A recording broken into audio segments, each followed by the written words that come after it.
runs, and enjoy everything that you guys are tuning in to watch this week.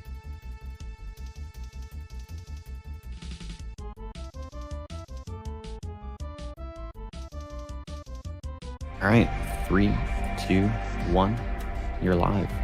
Alright, hello everybody, this is Yakuza 6. We're going to be here for a few hours, so it's probably best if we just got started. So if you're ready for me, we'll start the timer in 3, 2, 1, go! But yeah, this is Yakuza 6. This is very, very new. It only came out literally about 2 weeks ago in the West. It's been out in Japan since, I want to say December 2016. But there's going to be, just as a fair warning, because it is quite new, there's going to be points where it's going to seem a little unoptimized, and it is a little unoptimized. Mostly with regards to actual ability upgrades. For the most part, I have a run, and I have a setup of actual skills that I get during the run. Which I'll go into detail when we actually get there, when we get to like the actual leveling up. At the very start, it's more important to get some actual move speed rather than damage, for instance, because we just do so much damage at the start with a certain item combination. But we start the game off a little ahead of time. This is a kind of flash forward. This is a character who you'll be seeing quite a bit. He's taken offense to Kiryu being in Hiroshima, and the game's going to give us a very quick tutorial about the different moves that we can pull off, etc. We have to actually do this tutorial before we can carry on with the actual fight. So I'm going to try and lead him over here if he will. That's good. And the only combo hit of these that have to hit is the actual last hit. I'd like to knock him on the ground because he can dodge the last... Wow. He can dodge the last hit this feature. It doesn't matter if you do a bit extra HP because you still have to win him in a minute. Nagamo, you are the back side today, sir. Excellent. Now we just have to do a heat move. Heat moves are like super powerful moves to use a bar of heat top left because he's really the orbs. You can see how much damage they do. Because this is a new engine, a lot of heat moves and a lot of weapon moves are stupidly overpowered. So, because of that, we're using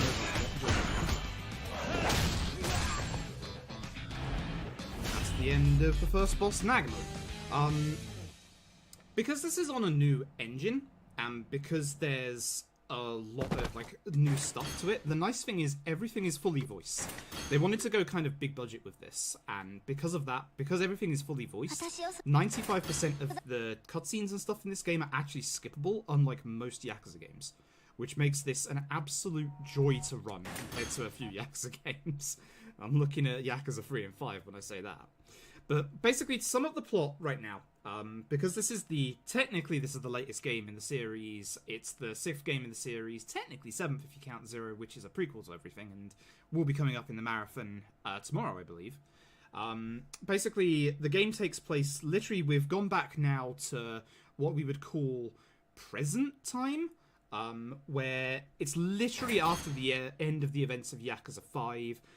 Basically, a whole bunch of stuff goes down. I'm not going to spoil the end of Yakuza 5 because there's a lot of people who want to actually like play the series themselves, but there's a whole lot of stuff that happens. Kiryu right now is kind of in the hospital. He's having a lucid dream. Here's a bunch of characters where if you talk to them, you'll get a bit of backstory on them all. Most of them disappear for the majority of the game, so hopefully I won't have to explain too much about them, but they basically return and appear at the start and at the end. For the most part, Yakuza 6 is a self-contained story, but because it is Kiryu's kind of quote-unquote last game, it does have a lot of like nice little throwbacks, little flashbacks to old Yakuza stuff, to previous characters, etc. But we basically meet up, he's in the hospital, and then he takes the fall and goes to prison for the fallout of Yakuza 5. Haruka, her dream was to be an idol, and then she decides she just wants to live with Kiryu at their orphanage with the kids. Haruka then finds this glossy magazine, you know the types. They have a big spread piece about the orphanage that Kiryu and Haruka were running, saying that, oh hey, it's being led by this big giant Yakuza dude, and oh, it's a shelter for the Yakuza, etc. But obviously it's not. Haruka gets obviously concerned and decides to just walk off on her own. So now we're 2.5 years later. we've obviously come back to the orphanage and we get to talk to the kids, which we don't actually want to do. We're going to skip all of that. But basically, this is a nice little like reprimer to the events of like Yakuza 3 to 5. You have to talk to all the kids, unfortunately. There's one kid that does give you the actual objective, but you still have to speak to all the kids. So I'm basically gonna go and talk to them in like a kind of specific order. And you can see a little bit that bouncing into walls and stuff in closed spaces is a little time loss. You do have a first-person mode, but you can also just walk into the walls like that. We basically just phoned a character called Akiyama. Akiyama was introduced with kind of the, quote, second trilogy, 4 to 6, he was a playable character in 4, playable character in 5, and he was the guardian of Haruka in Yakuza 5, so he should know her whereabouts. And he's gone missing in action. His loan office, Sky Finance, has basically shut down, and we're going to head to Kamurocho, which is the series' mainstay, the place that all the games take place in, as well as like sometimes there's like other cities as well. You'll see, obviously at the start of the game, like I said, we started in Onomichi over in Hiroshima. We'll be going back there in a bit, but for now we're back in the traditional Kamurocho. There are parts of Kamurocho that are actually blocked off in this game. They say for like rebuilding purposes, but mostly probably because they weren't made in time in this engine, which is fine. So Kamurocho itself is kind of gutted a little bit. We've come here to obviously Sky Finance. It's closed, as we can see, so now we're going to go and gather our info and so and see if we can find Akiyama. One of the things that I should probably mention real quick is that you have stamina levels. So I'm going to stop running real quick here, because we're on basic stamina that doesn't allow us to run very far at all. And there you go. That's what happens if you accidentally go over your stamina limitations. You will stop for a few seconds and basically pant and be out of breath. At the start of the run, that's going to be a little bit of a problem. When you get conversation dialogue choices like this, I'm obviously asking about Akiyama and Haruka. When you get conversation choices like this, these aren't skippable, but everything else is. So we're just going to ask about Akiyama and Haruka. No one has any idea in New Serena. New Serena here is a very important place for Kiryu and the Yakuza series. Now, in most of the Yakuza games, you do have to go occasionally and get something for a set of hobos. In this one, instead of alcohol, it's a bento. You'll see Dale in a few days doing Yakuza 0, and he'll have to go and buy some stuff for hobos then. This is the best point in the run to go and grab it, because it's kind of on the way. And now you're going to see the big strats that we found over the last few days. We bought a drink called CC Lemon from this vending machine. You can see on the top left, our attack has been increased for a certain period of time. Vending machines are new to the series in this game. There's a bunch of different drinks that do a different load of stuff. And the nice thing is, CC Lemon gives you a massive attack boost for a period of time. Then we get quickly introduced to the stat system. Basically, we'll be learning a whole load of different abilities and getting a whole different bunch of level ups during the game. As I said earlier, the most important one at the start is actually sprint speed. We have to be a little careful considering, as you can see, we're being followed by some enemies behind us right now. One of the nice things about this new engine is that you can actually, even if you get into fights, you can just run from them. So basically, the barkeep here, he basically says that Akiyama has been on the run from the Chinese Xiao Triad. Basically, they've taken over this area called Little Asia here. At the very start of the game, it was set on fire, and that's all we know. There was some foreshadowing, etc., etc.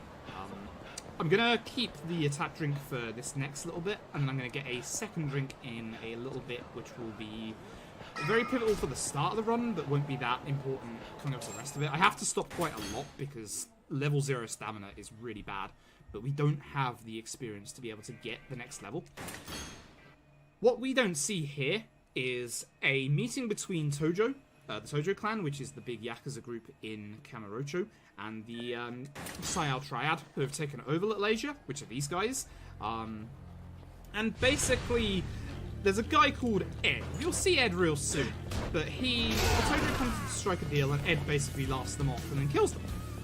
But you'll see Ed real soon, and you can see that, like you can see there that basically the attack up from the CC lemon is actually absolutely massive. You'll see it a bit better with boss fights and stuff, but most of the time you want to have a CC lemon for when there's ever a big kind of like fight or anything like that.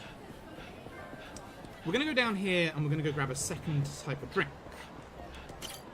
which is this Poseidon Power. Poseidon Power allows you to sprint for longer when you take it. Not infinitely, but at least lets you go a lot further. Like you'll see now, like I'll keep going until my sprint runs out. You'll see now that we go for a lot longer than before. But we basically, until we can get, and what I'll do here at the street corner is we do have the ability to get sprint level 1. I'll go over the battle abilities when we get to them. There'll be kind of specified points where I get them. And again, I have a CC lemon just because we're going to come up to a fight real quick. So, there's some folks around the back of this arena. Again, more of the Psy Triad. We're just going to take those out real quick, which is why we get the CC lemon.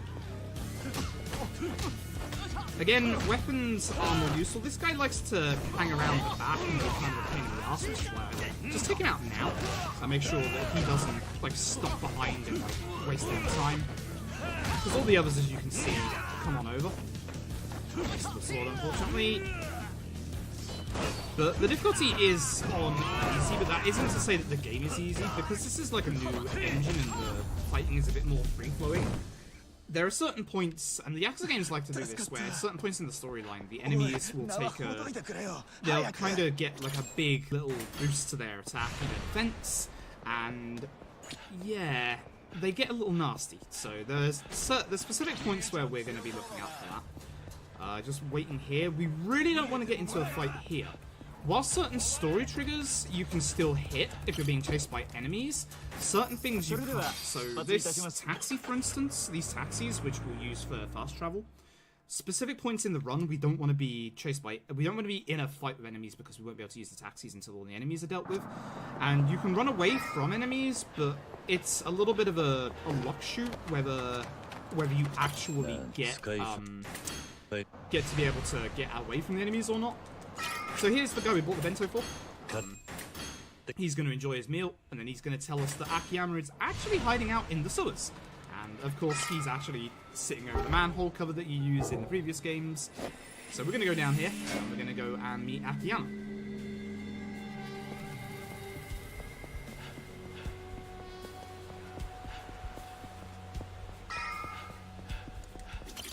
So, we find a nice little house down here, and indeed, Akiyama is actually hiding out here.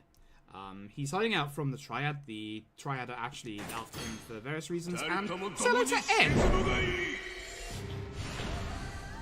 He has an amazing battle theme that unfortunately you're not going to hear very much for now. So, ideally you want to hit Ed, and look how much damage we just did, thanks to the power of CC Lemon and a weapon. So Ed's practically already dead at this point. Every single fight has a QTE. You have to see that QTE to be able to finish the fight. So we have to see these QTEs to be able to finish the fight with Ed. He's then going to go into his enraged heat. Most of the bosses, not every single boss, but most of the bosses have an enraged heat mode where they basically get like a massive bunch of hyper armor. Not invulnerability, like iframes or stuff, but hyper armor. Whoops. Right. So we're just going to finish Ed off and his few mates. And Ed's going to walk away with his tail between his legs. We'll see him again. We'll see him again later. The game for the most part is actually, because everything is like pretty skippable, the game for the most part is actually like essentially almost one big boss rush. But it does have some like few like dungeon-like sections, like interspersed in like the middle of everything, which is really cool. And we'll get to those when we get to them. So we ended up getting a phone call from a detective called Date. He's a long-time character in the Yakuza series who's been helping out Kiryu since almost the very beginning. Where he's been called to the hospital, where Haruka's been found in Kamurocho, and unfortunately she's been in a hit-and-run accident. Even more interesting than that, she has a baby. Which, that takes Kiryu by surprise. So, we basically get introduced to the baby Haruto.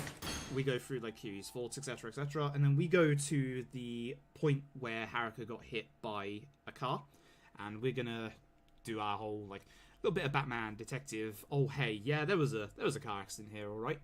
There's some blood on the ground that we have to examine, and then there's gonna be a guy that we see kind of taking pictures of us and stalking us. And we're going to be chasing him. So again, we're going to go and grab ourselves a Poseidon Power. And we're also going to grab ourselves Sprint level 2. For the most part, you want Sprint level 4. There's a big section at the end of the game where you need quite a big amount of Sprint because there's a lot of running around. And 4 usually is just enough. But here's the dude. He's talking on his phone to someone. I'm just going to chase him around town. These are kind of improved chase sections from the old Yakuza games. The old Yakuza games, the chase sections were like an entirely different minigame in and of themselves, where you had to chase them and attack them as you went around. But this one is a little better in that it's just more free-flowing. If you do get too far behind from this guy, you do get a game over. But fortunately, he kind of stops to catch his breath a few times, and then when you get closer, he then runs forward. But it's going to end in a second. This is one of the areas that's being renovated and you won't be able to get into for the entirety of the game, unfortunately.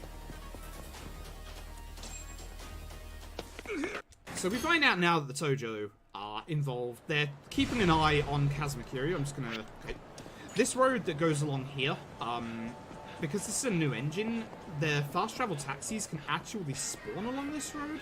So I usually open my map there just in case we get lucky and the taxi spawns, but it's kind of rare. It doesn't happen very often at all. And you can see that our Poseidon Power just ran out, so we do have to be a little careful with our stamina.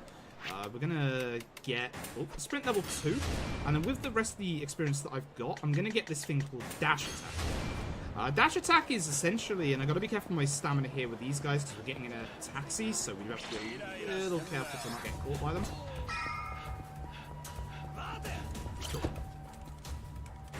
So, we're off to Tojo Clan HQ. Again, we're going to be skipping like 10-15 minutes of cutscenes. To sum up real quick, we're about to meet a guy... Well, we're about to meet 2 people. The first of which is a guy called Somiya, and then this guy here is called Sugai.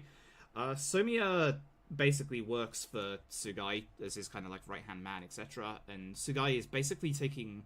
He's taking, like, intermittent control of the Tojo clan whilst Daigo is dealing with the fallout of this, like, little war that's happened behind the scenes that you don't get to see. And Sugai basically acts as you'd expect a big shot Yakuza to act. Totally not in a, oh hey, I'm a major antagonist kind of way. So, we're gonna head back into Serena now to see if there's been any new news.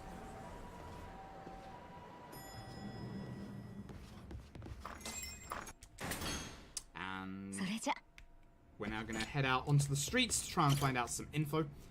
We're going to get into a fight with a bunch of dudes. I can't remember if this is the start of the Justice slot, but there's this whole little like sub kind of storyline that goes on about this group called Justice, and we'll get into that in a little bit because it's not necessary here.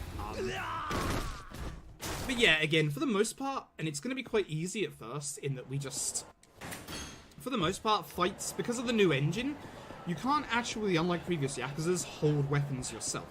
So what they've done instead is everything littered around Kamurocho and the fact that you just get straight into fights is pretty much a weapon at this stage. So there's a little thing there where a guy basically introduced us to Troubler, which is, yes, a play on, obviously, Tumblr, but it's about, like... Whenever there's trouble around town, you get a little notification and you can go and do it for a little bit of experience. But it's basically a bunch of time waste for the speedrun. I'm definitely not going to buy a CC Lemon because there's a boss fight coming up. You can run with a drink for a little bit, which is nice because we don't need to here specifically, but you can basically hold off from using it until you get to like the taxis and stuff. And I'll be doing that at like a few points during the run. If you get into a fight whilst holding a drink though, then unfortunately you do drop it. But in the time that we've been running around trying to find out info, Akiyama's gone and tidied himself up again. He's going to reopen Sky Finance at some point. But basically, we come here and there's somebody who wants to take Haruto away and put him in an orphanage. Kiryu's been an orphan, Haruku's been an orphan. He doesn't want that to happen. And Akiyama has to take the moral high ground and try and stop Kiryu, which, as you can probably imagine, means he's going to get his backside kicked. And yes, we're fighting in the room where the baby is. But we're just going to take this table and hit Akiyama a few times to trigger his QTE. And that's the end of Akiyama. Ow. So even Akiyama's like, this isn't fair. I shouldn't have to fight you when you're, you know, almost fully back to yourself again. And basically, Kiryu takes Haruto, and using Haruka's phone, they basically find out that her last known position was bloody Onishima in Hiroshima. So we're off there now. And I just got disconnected from Discord because Discord's being a pain in the backside to me today. So basically, if you remember the place from the start of the game, we're going to be heading back there now. But basically, this cutscene is basically Date saying, like, Haruka's father's probably over in Hiroshima, and Kiryu obviously wants to know why he's not involved in Haruka's life. So we're off there to do the Yakuza thing of saying hello with our fists. But basically, Hiroshima's going to act as our secondary place that we roam around in during the game. There's not as much to do there, unlike Kamurocho. With Kamurocho, you have a bunch of places. You have like Club Sega that has a bunch of really old mini games that you can do, stuff like Space Harrier, Hang On, Fantasy Zone, etc. Just a whole load of bunch of old Sega games. And for this one, the new games are actually Puyo Puyo and the entirety of Virtua Fighter 5, including online, which that's actually really cool. So we're going to head over to a place called Kiyomi's Bar, and we're going to meet a guy who you've already met before,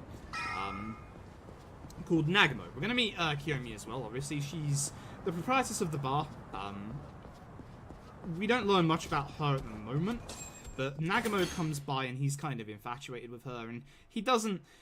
The Yakuza series has a weird thing where, for some reason, people don't like Kiryu's face. Like, anytime Kiryu turns up, they're just like, I don't like you because you're obviously Yakuza.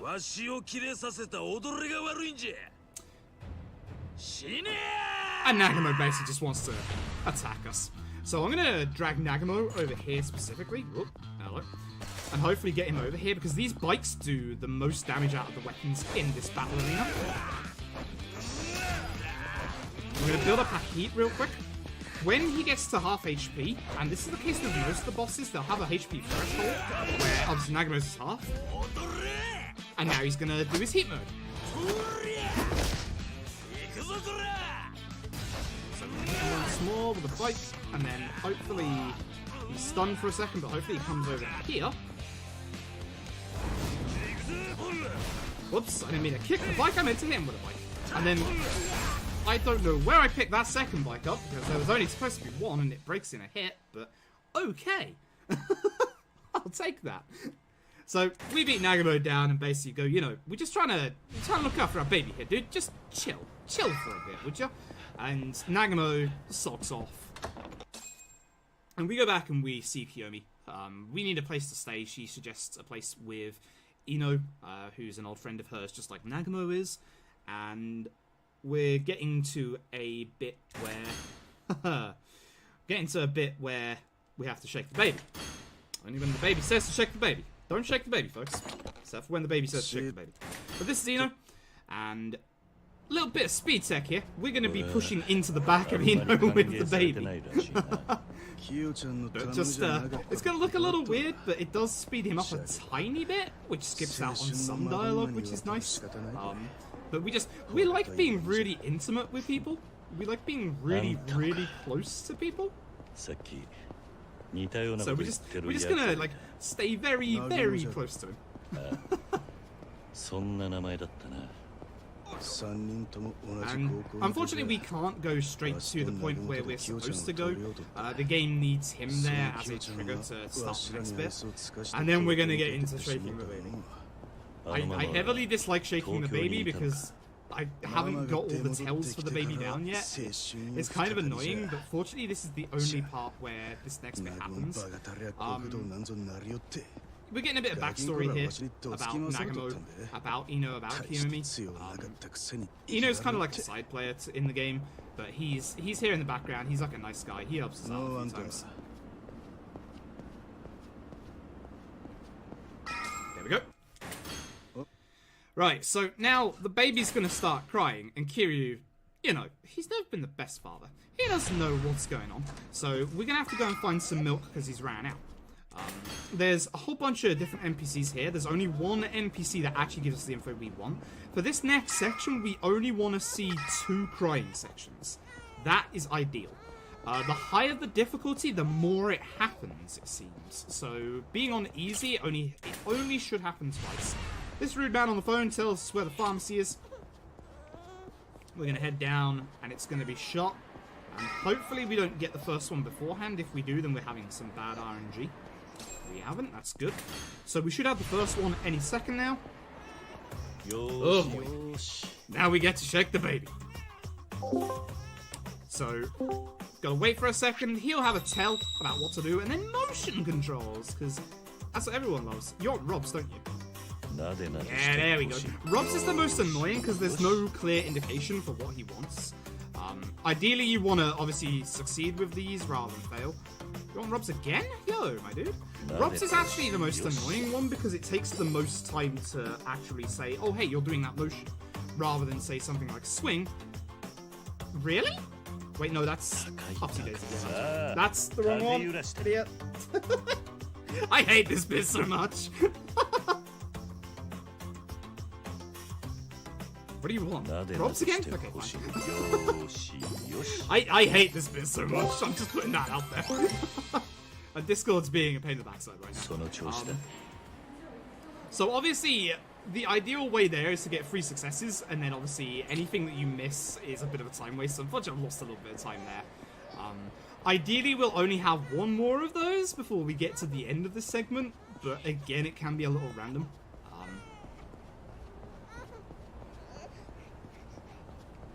But the trouble with the motion controls here as well is, especially for the rub motion, if you move the controller even slightly, the gyro picks up on it and it counts you as doing something else. You have to be really, really careful. But we go over to Kiyomi and go, Kiyomi, help, how do we baby? And she's just like, no, go to the barbershop. The barbershop just got a new baby, they'll have some milk, so we're off to the barbershop. And hopefully we don't get the cry before we turn this corner. Hopefully it'll be after we turn this corner. Hopefully we don't get it at all. Yeah. Here we go again. What do you want this time? Swing! Swing the baby! Swing is the best. Swing is easy, and swing has the easiest tell. Because Swingy swings his arms side to side. That's lift. When he bobs his head up and down, that one is lift. But when he slightly bobs his head but uses his arms, that's Upsy Daisy. Nice. Nice and easy. That's how I like it. Excellent. So hopefully that should be the last one. Hopefully that should be the last one. We're going to go over to the barbershop, which is literally right there, as you can see. We're going to get some milk off the lovely proprietress. But unfortunately, there's some Yakuza dude who's a little drunk and is relieving himself on the wall next to the barbershop.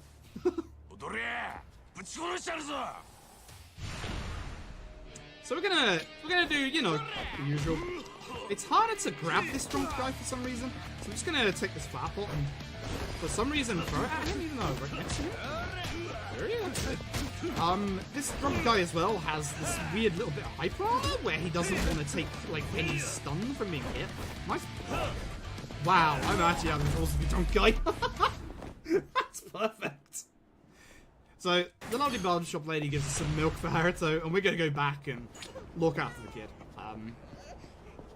I'm not certain if you can get another segment where you have to like look after Haruto here. You might. I don't think so. But we're basically gonna walk back to the Navy apartments real quick. You'll see some stuff that we can collect there. It's basically just like driftwood and thanks. Try and run me over my kid. It's my right of way, dude. So basically there's like little bits of driftwood and stuff that you can sell, but money isn't actually an issue in this game, which is nice. Fortunately, Kiyomi comes over and says, the baby doesn't want milk, the baby just wants to sleep. Kiryu being silly. So fortunately, we now learn how to be a dad. So now we're going to go around and try and find out who Haruto's dad is. We're going to stick to this side of the street real quick because if you try and go up that entire side of that street, that is a fight that basically the trigger for that fight is like the entirety of that street. So by going this way, we actually save time. It's a little bit of a quicker route to Kiyomi's anyway, and there's another fight over there that if we stay far away from, it won't trigger, which is nice. The great thing is, when you're holding Haruto and you get into a fight, you literally pass it off to a random person on the street and say, look after my baby while I punch these people. It's great. And Nagamo turns up. Would you believe it? Nagamo is still like, you shouldn't be hanging around here, blah, blah, blah, blah. Kiryu obviously knows the bar isn't going to be open at this time of day, and we're off to play baseball. Don't ask how that happened. Now, unfortunately, one of the bad things is you can't grab vending machine drinks with Haruto. Which is a bit weird, because you do have a free arm, and Kiryu basically one-hands his drinks anyway. And we have a boss fight coming up, so what I'm going to do real quick is I'm going to put some... I don't want health, I want attack. I'm going to put a little bit into attack. We're going to go over, we're going to boost my combat speed. I'm going to get a charge attack. And which one would be best right now? Probably, yeah, escape counter. Escape counter allows me to escape grabs quicker. There's a bunch of enemies that will basically grab us during the game, and bosses. Escape counter and another follow-up to that a bit later help in that regards to be able to just jump out of the moves real quick. Charge attack is, as you can probably imagine, charge attack, it adds a charge to your attacks, which basically helps break guard and also do a bit of extra damage. And the most important one that we do have is the running kick. You'll be seeing me do this a lot. And, oh hey, guess what? Baseball. It doesn't go too well. Nagamo's on the other team with his friends Yuta and Shift. That was a good drop kick. We managed to get 3 of them at the same time, and they're all going to go into their enraged heat. Nagamo has more HP than Yuta and Matsunaga. Oh, that was another good drop kick. This is really good. If you can get multiple, then that's really good. But you can see that they'll block a lot, and you can see the hyper armor working there. In the Yuta basically decided that my attack didn't matter anything. This is the charge attack. We'll be using that for certain bits. And because Nagamo's the last one, I'm actually just going to use my heat and take it out. There are weapons around, but they're kind of like a little about the place and kind of far away. So we're just going to ignore those for now. Cool. And that's a baseball. Basically, tempers flare during the baseball match. We kind of throw the baseball bat towards Nagamo. And Haruto loves this entire spectacle, which is great. At this point, we get kind of told that the local baseball team that we just helped out, they're going through hard times. We should go and help them out at some point, which is an entire whole like mini game in and of itself that takes up like 3 to 5 hours. It's pretty cool. It's basically a baseball management simulator. It's basically like all the content that gets added to these games. But now we're off to Kiyomi's. I don't think there's any enemies around for this part, which is nice. We're going to stick to this side of the street every time that we go down the street now, so that we don't trigger a sub-story that starts off the baseball sub-story.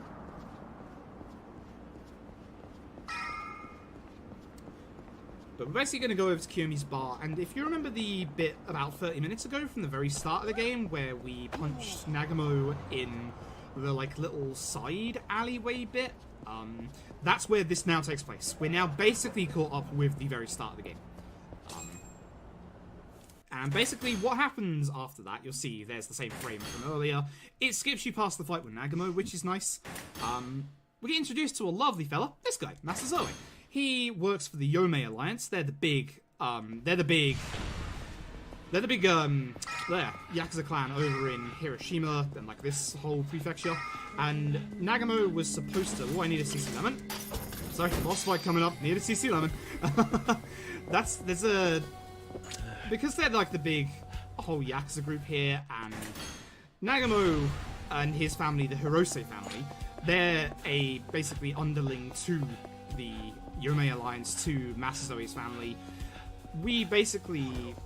He's supposed to be collecting from Kiyomi, but because Kiyomi's a lifetime friend, and, you know, Nagamo kind of loves her, doesn't exactly hide that fact, he doesn't want to collect from her or her bar, so Masazoe comes along and says, you owe money.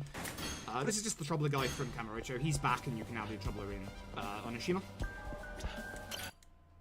And we're going to basically go up here, and they've taken Nagamo away to make him learn a lesson that, you know, you're supposed to be getting the money for us, blah, blah, blah. And we're basically going to save Nagamo.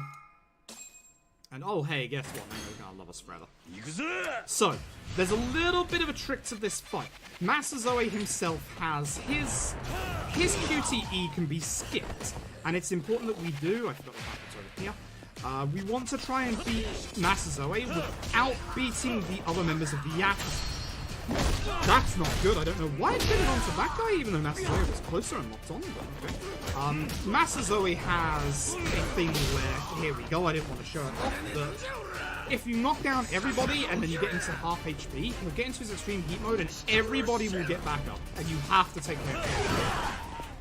But you can see that, yeah, dropkick is pretty good, especially for areas where you don't have any kind of like weapons to pick up, I mean, large weapons. And you can see obviously his extreme heat with his. That was a rough fight. That was a very rough fight. You can see that his extreme heat and his hyper armor allows us to not be able to actually hit him at all, and then he just decides to punch through it. So yeah, Nagamo now is BFFs with us. He sees us as Anarchy, which you can see the terminology there on the loading screen. The loading screens have a few nice little like refreshes and little pointers about the terminology in the game, etc. But now Nagamo is head over heels for us. Absolutely loves us.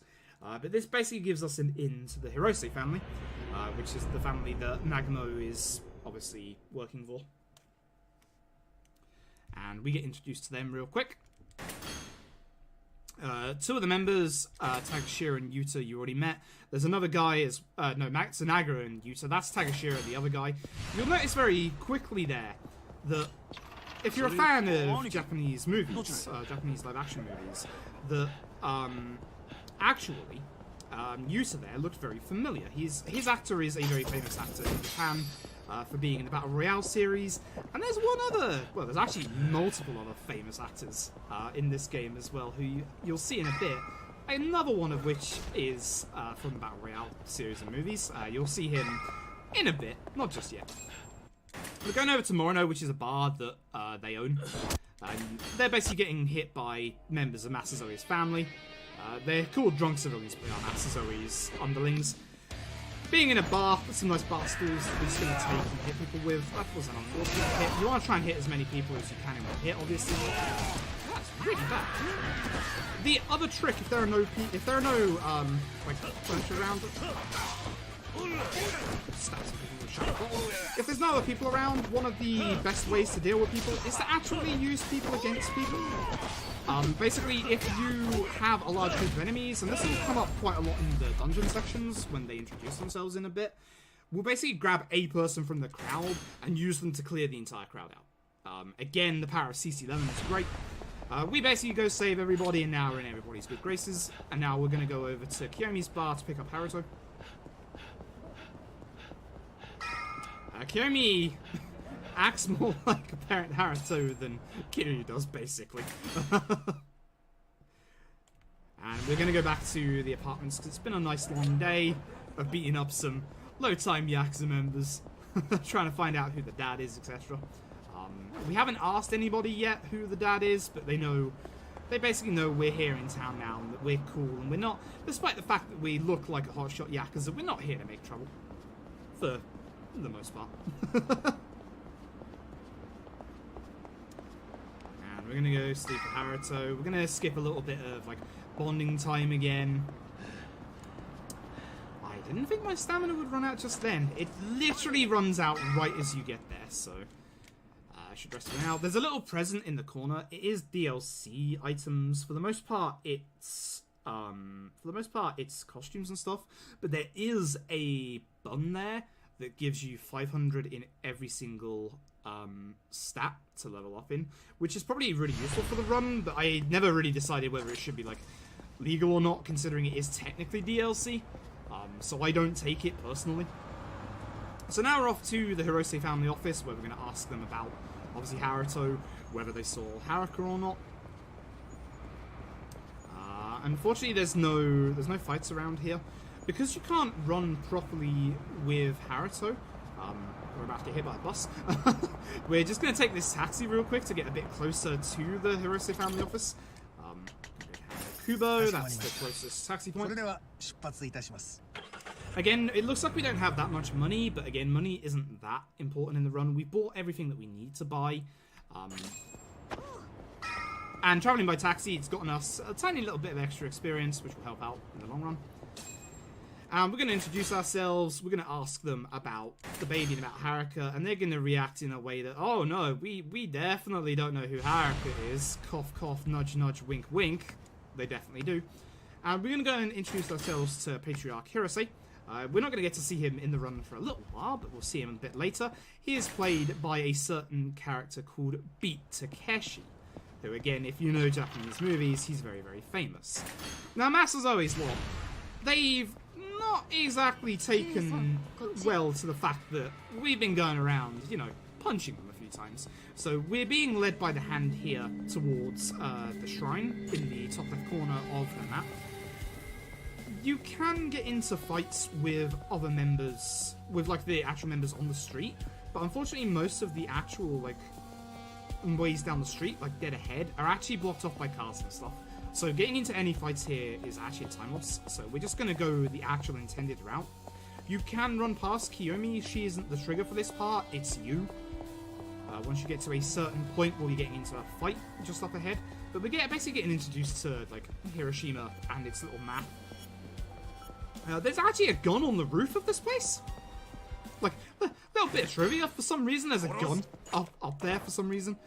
Whilst we still have an attack buff from the CC Lemon, it's going to hit everybody with a bike. Nice. And you can see that by doing certain little objectives, you've seen it as we've gone through the game, by doing certain little objectives, we get like a little bit of experience and everything like that. Again, this is all going to go towards abilities in the game. There's no real kind of endgame abilities that I need, so when I've got the abilities for the run that I find the most useful, I will be putting the rest into the actual stats. So for the most part in this run, we won't be getting any health or defense upgrades at first, and at some point within the next, I want to say it's not the next chapter, but the chapter after the next chapter, where the enemies get their first kind of little buff to their attack and their health. So at that point, things will start getting a little bit tricky. So Kiyomi's going to look after the baby while we head off to Morino. I need to remember a specific route that I take here, because I need to grab a CC Lemon, not for any reason in particular. Cough. Can I get one over here? No, I can't. Let's just go without the CC Lemon, because I'm now going too far away. There's like a really kind of like out there route where you can get a CC Lemon. I'm actually just going to go over here real quick and grab instead of a CC Lemon, this has different drinks. We're going to get a beer here.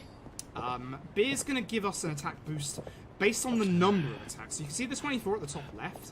That isn't like for a defined period, that's for basically 24 of our attacks. Being drunk, if you're too drunk, you actually start losing your movement when running around, so we don't want to get too drunk. However, also being drunk fills up your heat bar a bit quicker, which is useful to be able to do like heat moves, etc, etc.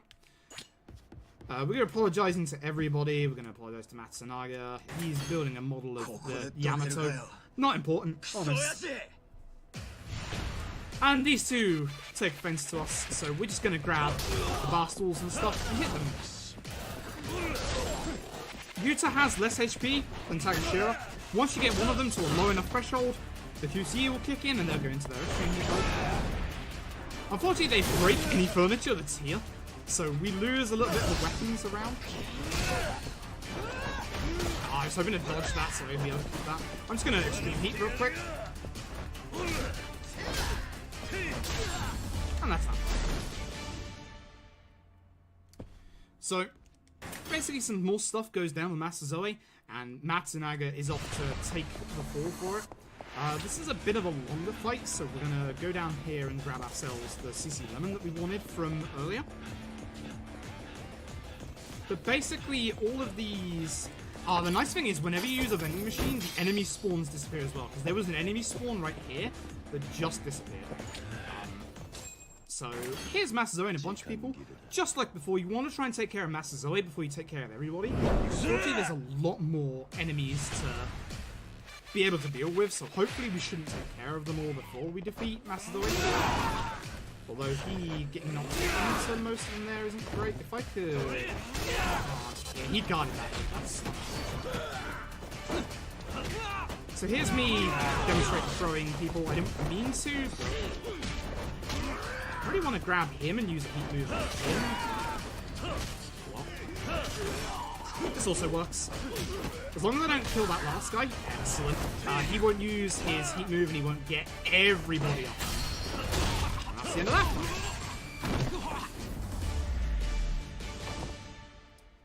That was fortunate. Basically, as long as you have one person alive at the end of it, he won't bring everybody back to life. And then he still beat Takeshi very quickly on the left. So, we basically dealt with that, and we're now going to go back and go home and go and see Haruto again. It's a little quicker to use the taxi here because it hits you right into the trigger for the next cutscene.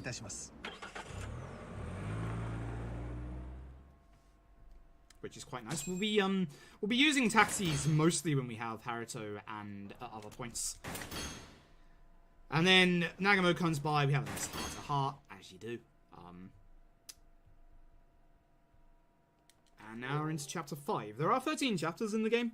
So there's less chapters than most of the Yakuza games.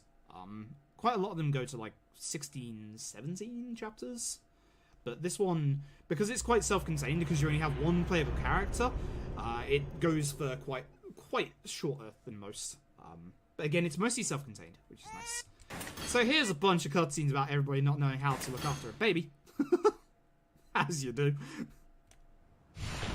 And now we have to go gather info. This is an unfortunate part.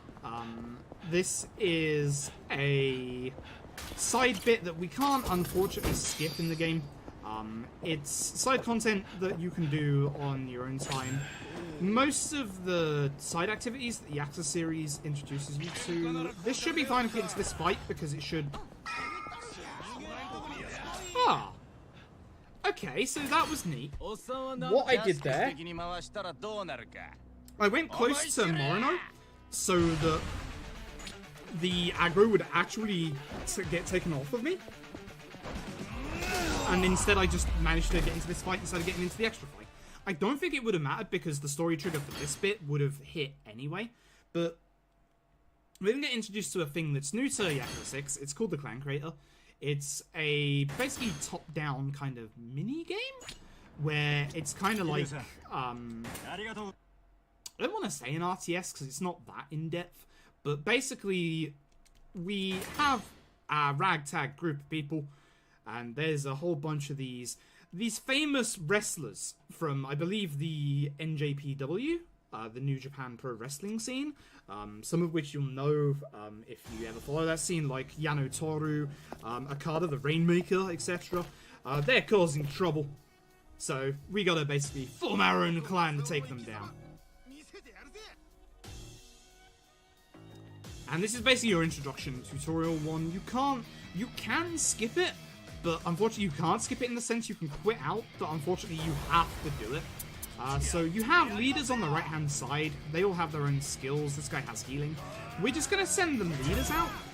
we have to take care of all the enemies. When you take care of the enemies, you get a few points to be able to spend on extra units. I'm going to actually send the 2 leaders kind of in the middle. I'm actually going to send them towards the beginning. We want Joe. Joe here has more... He has more to be able to activate him. I'm going to heal so that this guy doesn't die. It's fine if he does, but keeping him alive for a little bit is fine. But Joe has a move called Ultimate Dropkick, which is like an AoE, and it's really, really strong. Like so. And they should just hopefully take out the last enemy. Nice. And that's that. We don't have to deal with that again, thankfully. Well, I say that.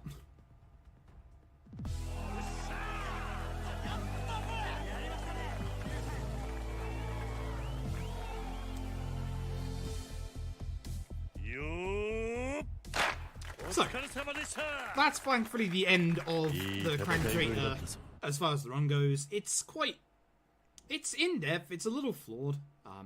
We're going to get a quick cutscene real quick of those wrestlers over in Kamurocho, so it has to load in Kamurocho's map real quick just to... Oh, wait, no, first we have to kill the guy. Every time you beat, like, a Crown Creator thing, you have to do an actual fight. That guy's got a knife, these guys have got guns. Whoops. I want to take the guys with guns. I really want to get the guys with guns. Where did your gun go? I think it flew out of the, actual thing. I want the guns to take care of the big guys. I've already taken care of one, so... Oh. May have missed all 3 shots. It's fine. I just threw the gun at him. It's fine. Throwing guns is as useful as shooting people. Honest. So, for the most part with the Yakuza series, you want to take care of guys with guns and knives first, because knives can stun lock you and stagger you. Same with guns. It got really quite potent in some of the later Yakuza games, but it's mostly been that way for most of the series. But yeah, it's just loaded up the map. You can see the famous wrestlers there. That's the only time you'll see them. But yeah, it's a really cool kind of like side thing. It gets expanded upon a lot more in Kiwami 2. It's apparently a lot better in Kiwami 2, which is a remake of Yakuza 2, which is coming out in the West in 3 months, I believe, which is a really nice quick turnaround. Unfortunately, we're done with these guys now. For now. Unfortunately, Joe's going to be a pain in the backside and drag us away a bit later on. But we're now... It's almost time for our meeting with Komi, so we're going to head out there to the railway station. Unfortunately, there's a sub-story here we can't skip, and we're going to be using this road a few times. So we're going to just start it off and then tell this lady who's travelled through time to go and do one. Absolutely not. No, I hit the wrong thing. I hit the wrong thing. Alright, never mind. Fortunately, you can skip it. For the most part. That's bad. That's a bit of a time loss, unfortunately. Can't skip any of this. So this is basically a sub-story based on the girl who left through time. I really, really, really wish I hadn't accidentally accepted this, because it's going to be a problem later on. Okay, I'll believe you. There's only certain points in these sub-stories where you can skip the dialogue. You can see here why you don't accept side stories. You can see here why you don't accept side stories, because they waste a lot of time. Her side story is going to jump to a different street, which is actually in the way, which is a pain in the backside. There's a side story here. Fans of Yakuza 0 will recognize that one. Do I? No, I don't. There's a CC Lemon there, but I don't grab that one. I don't believe. So we're going to go and meet Kiyomi now. We're going to go up the railway station. It's going to do a little bit of a time leap to the evening. And we're going to meet a friendly face who we met earlier, although you didn't, because obviously cutscenes and stuff. I didn't mean to do that. I forgot I have to look forward first. Activating that side story is actually tilted me. But basically, we meet Somiya again. Somiya is not being a nice dude and takes Kiyomi off with him to the local hotel that's up there. And as you'll see in a second, Nagamo's not too happy about that. And we're going to go and get her back. And this is going to be the first of our big dungeon bits. Actually, I probably should have had a CC Lemon. Because I don't have an opportunity, do I? Ah, well. Ah, well, it's fine. So basically, we're getting everybody up to speed. Then Patriarch Hirose basically says, why don't you just wear some balaclavas and go storm the place? Yeah. And we're just like, yeah, sure, that sounds like a great idea. Let's do it. So this is the first dungeon of the game where it's basically a self-contained thing. You won't ever like be able to come here on your own free time, but it's one big giant fight.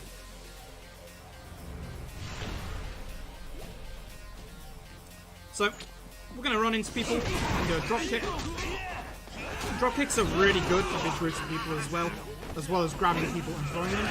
I like coming up here just to double check that nobody gets stuck behind this pillar, because they can get stuck behind there a few times. NPCs in Yakuza 6 are actually really good and really useful, unlike certain NPCs from previous games. So they'll actually also help us take care of people. We're going to leave the low HP guy for him. This guy, not. Weapons, all the weapons only have 3 durability in this game, which is a little weird. So for the most part, if you're surrounded by NPCs and you've got NPC allies, you want to leave those with low HP. We're basically running around trying to find Kiyomi. We're going to go and run into every single room because there's like a second trigger in each room. There are some, excuse me, Nagamo. There are some enemies as well, like in this room, that you do have to take out. So if you can try and take them out, that's fantastic. If not, you can leave 1 or 2 of them to Nagamo at the start. So we're basically just searching every single room for Kiyomi. Because this is the last one, we're going to take care of it anyway. Yeah, the dropkick is amazing and will be used for the vast majority of the level.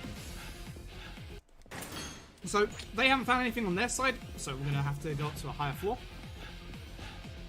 I might actually, yeah, while I'm here, I'm going to get collateral damage. Damage increased to any additional enemies hit by your attacks. It's very useful. Guard Crush Mastery, by timing our attack just right, will break through an enemy's guard. And I think I want quick recovery as well, which gets us up faster when we're knocked down to the ground. And I'm going to do a little bit of an attack buff because I didn't have a CC coming in here. And I'll get a bit of HP. We don't have that much experience to be able to get any in defense, because we used all of that for the attack upgrades. But those upgrades will do for a little while. It's basically colossal. It's basically the group enemy damage that I want the most out of all of that, because there's going to be a whole bunch of enemies in the build. But you can see already that little bit of attack has already made it so that we're taking care of enemies a little bit faster. Unfortunately, some rooms like this one have some big lads like this, so we're just going to have to hope that we're going to take care of these ourselves rather than leave it to Nagamo. Usually these rooms have like a table, or like a set of tables. So we have one big guy and one little guy in here, so we'll try and deal with the big guy. Oh, this game also introduced ragdolls, and they are amazing. You'll see some amazing hopefully ragdolls during the course of this run. I do hope Nagamo actually dealt with the guy. I'm not sure if he did or not. I feel like he didn't. I really feel like he didn't, which is kind of annoying. He didn't, but at least the enemies come along to us so we can drop kick him. Nagamo, you had one job, dude. After I praised the NPCs as well.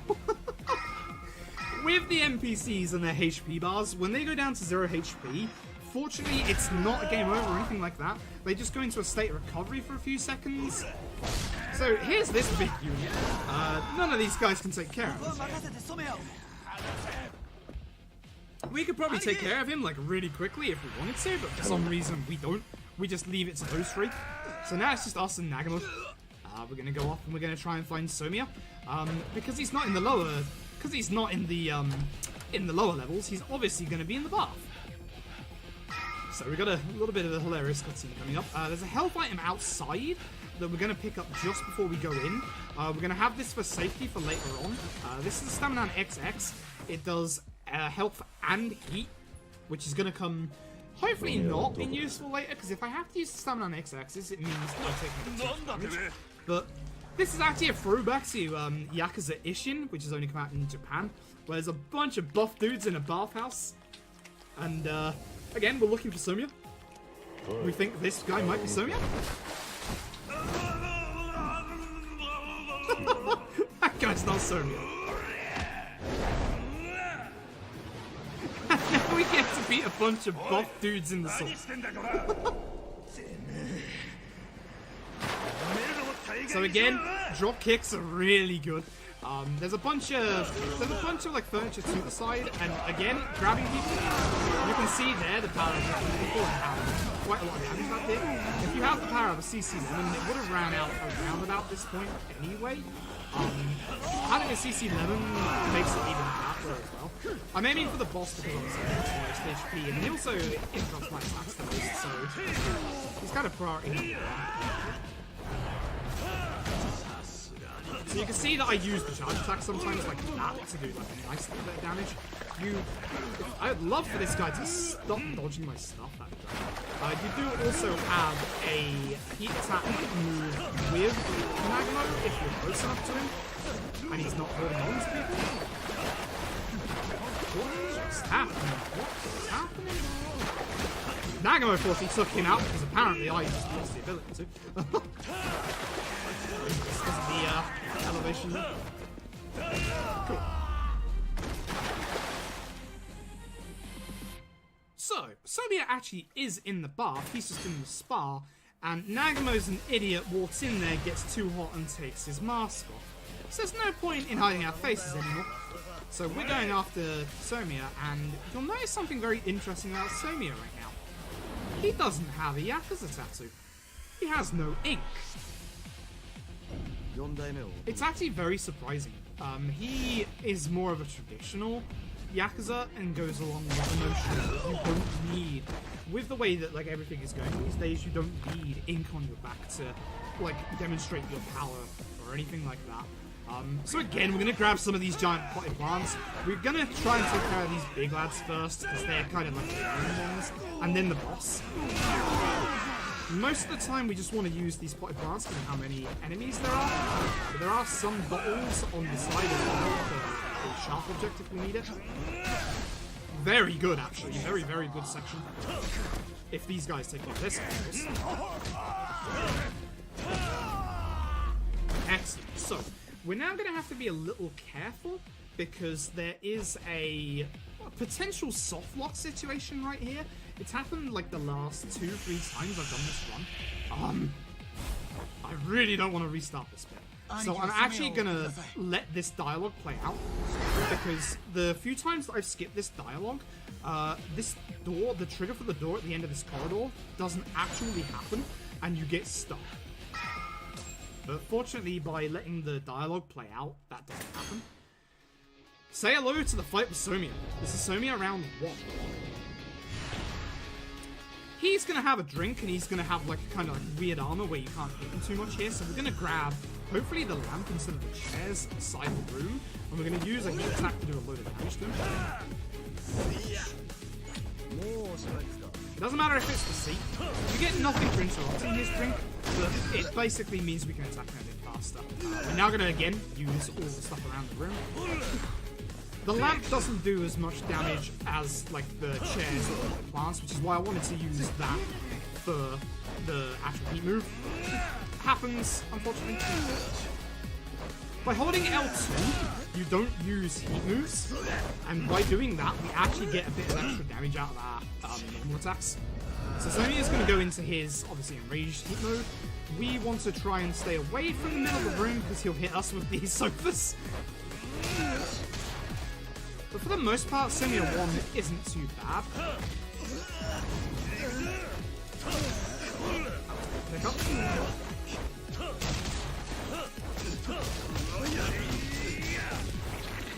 And that's Soumya down. The nice thing is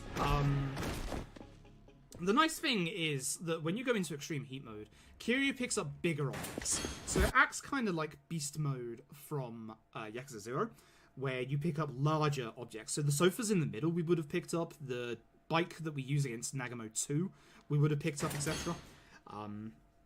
which is nice. So basically, this is about 20-30 minutes. It's about 20 minutes of cutscene. So let me try and let me try and sum that up real quick.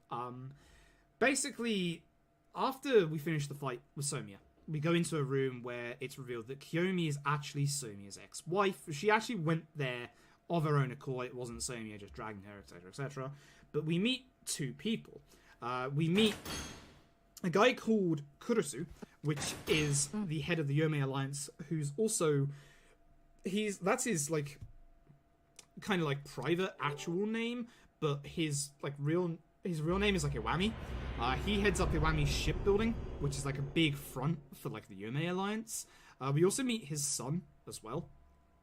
They want us to, as the ex-4th chairman of the Tojo, they want us to oversee the blood pact between a guy called Koshimizu, who's like second in command in the Yome Alliance, and Somiya. Kiryu says, heck no, I'm not gonna do that. And everybody gets mad. They basically say, you know, if you do this, this could cause us to go towards the Yome Alliance, which is the big Yakuza alliance over in Osaka, and this could cause an all-out war with the Tojo. And Kiryu's just like, I don't care. I'm not with the Tojo anymore. Do what you want. I don't care. So those talks break down, and Kiryu just doesn't care. Kiryu's done with that life, but keeps getting sucked back in.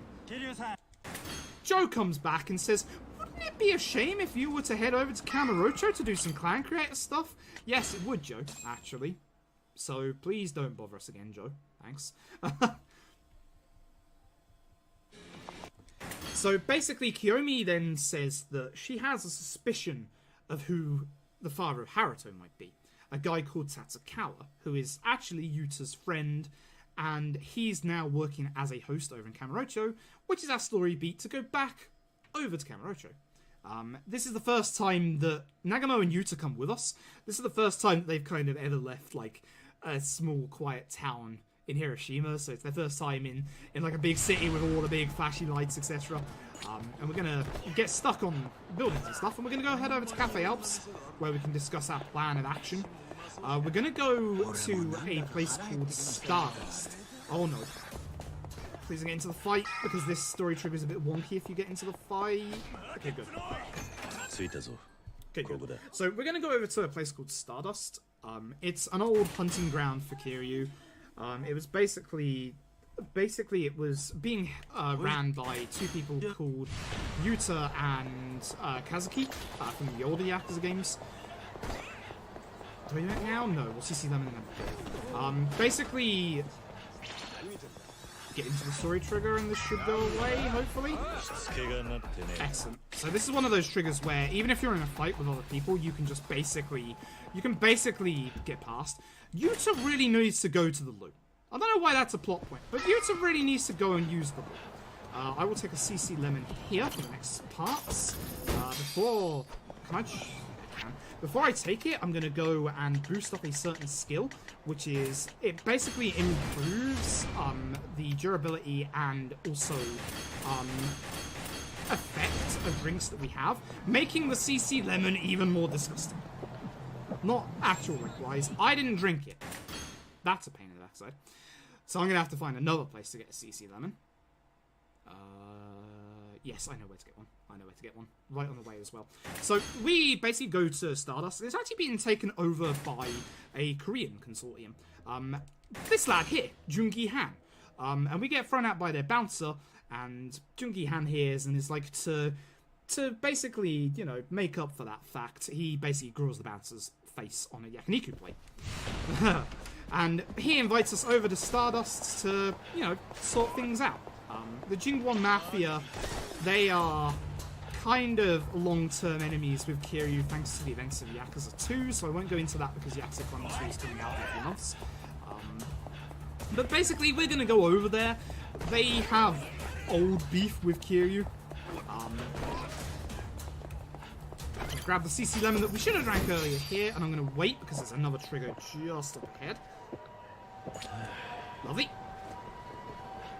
And unfortunately for us, the Korean Mafia, they don't want to give us easy time getting over that. So I'm gonna head over here, where there's a few bikes over by Club Sega. You can see there's a bunch of big, strong people here, which is why we had a CC11. And as you can see, there's a bunch of enemies. Again, we just want to take out as many as possible. Because these guys are actually taking their time attacking people, I'm going to come over here and grab people and use them. This, again, is powered for a CC1. It basically takes out a bunch of enemies. But this is the chapter where enemies, as you can see, have a little bit more HP bar, but because I got that attack upgrade, they're not doing as much damage as they would because of the upgrade. Cool. So, that takes care of them, and we're now going to head over to Stardust with Yuta.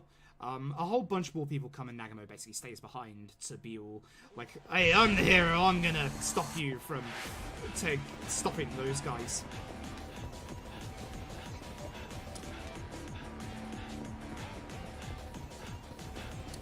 So, we're coming up to, again, an amazing set of boss fight music. We go into Stardust, and Stardust has been repurposed by Jungi Han, and there's now a hidden pleasure club beneath the actual Stardust itself. And as part of this pleasure club, the dude's got a boxing ring that comes down from the ceiling, because why not? He makes an example of Yuta, and Kiryu's like, I'm going to take you down.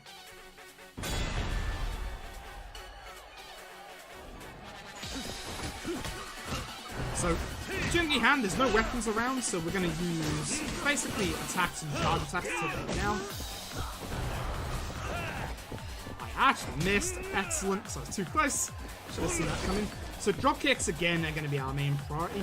We're not using Extreme Heat just yet, because again, Jungi Han's going to activate his Extreme Heat mode at some point. Thank you very much.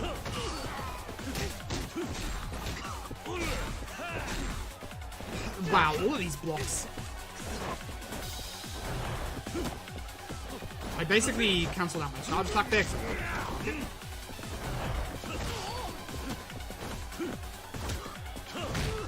at some point in a minute... Oh. There we go.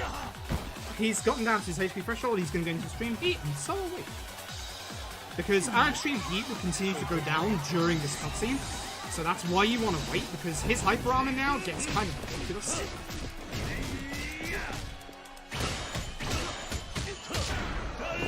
That's the end of Jungi Han. Now.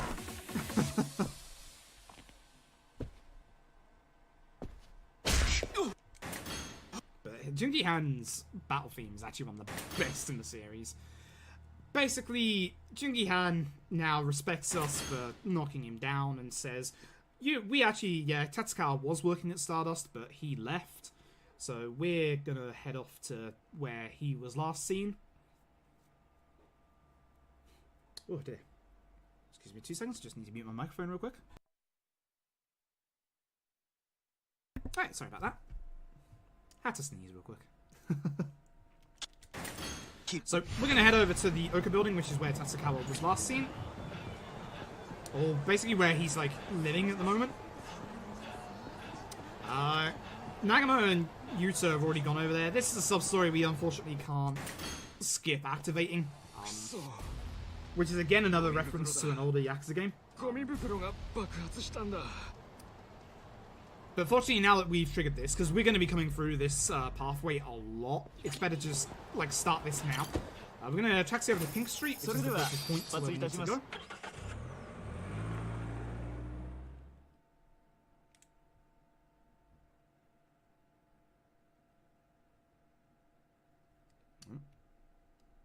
Takes a while to load, unfortunately, but basically the reason why it takes longer to load for like this game in the series is because it's basically loading the entire map and putting weapons on it, which it's actually really nice because it's a lot more free flowing than like some of the other Yakuza games.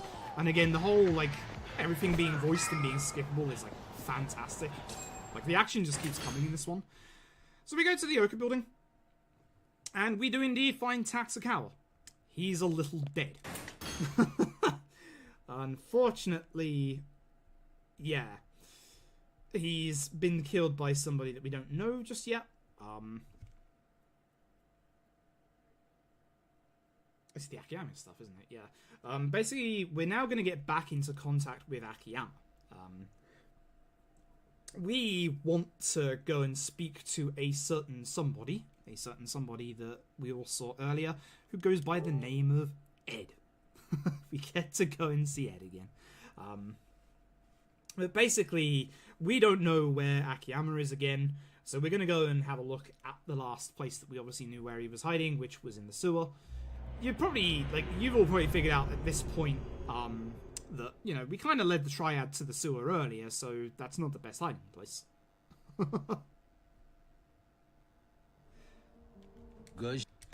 So, Date, we called up Date and his assistant there.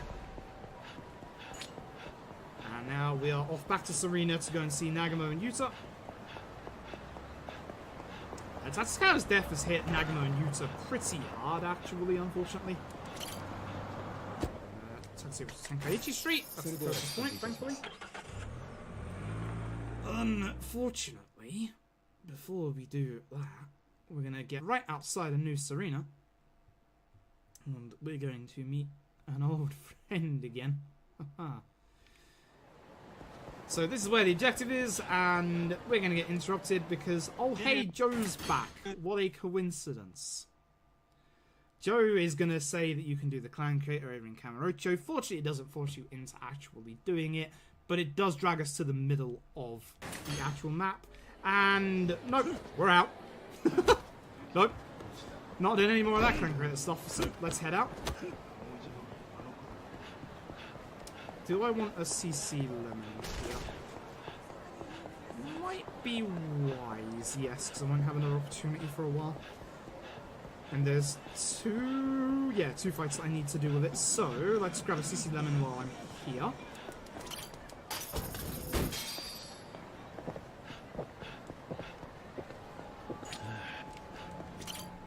And then go and see Yuta and Nagamo. And you can see that they're kind of just having a bad time. We tell them that we're going to go and see our friend Akiyama. We don't know where he is, so again, we're going to go off to the sewers. Again, we're going to go and use the taxi down here because that just makes it a lot quicker and easier. There is, if we went via the fastest road segment, there's a really long sub-story that will start up that we can't actually skip. So it's better to just head off this way.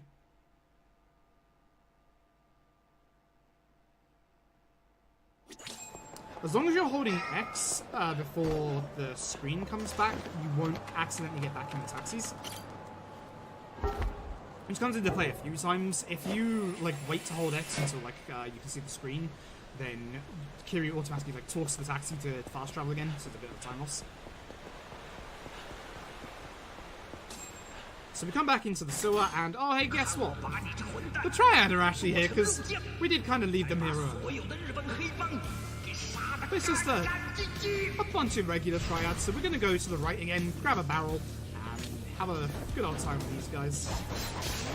By using a weapon attack a little early, we actually negate being stunned by the knife. So the triad walk off, we meet the homeless guy from earlier. He basically gets into contact with Akiyama. He says that we need to get a phone call from him.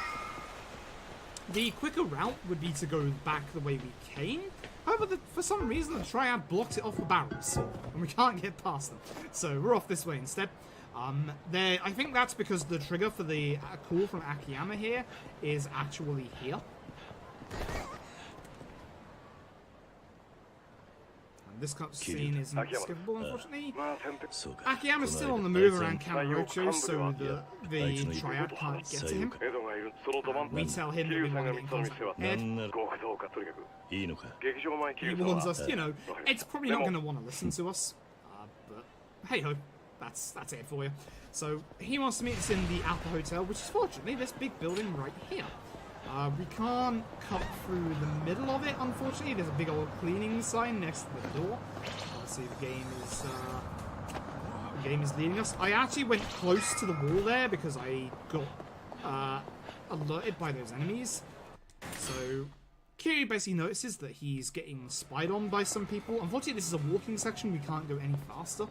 This is the most anxious part of the movement of the run, because you have to get between these two like little fence posts, because otherwise Kiryu slow walks over them.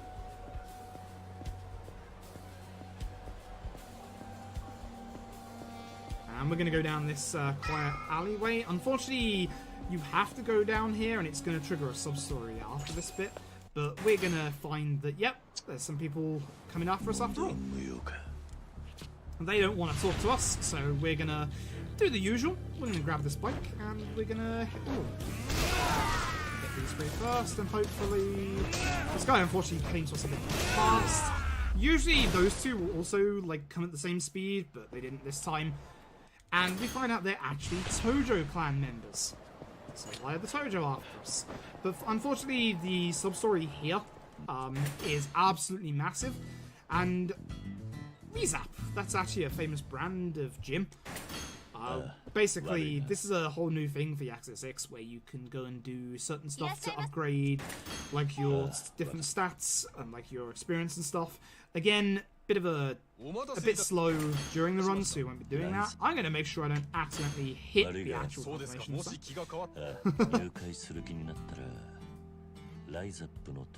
But you can basically come here, buy a load of supplements to get extra experience. They're very expensive, so we don't do that in the run. And now, fortunately, we can go to the Apple Hotel.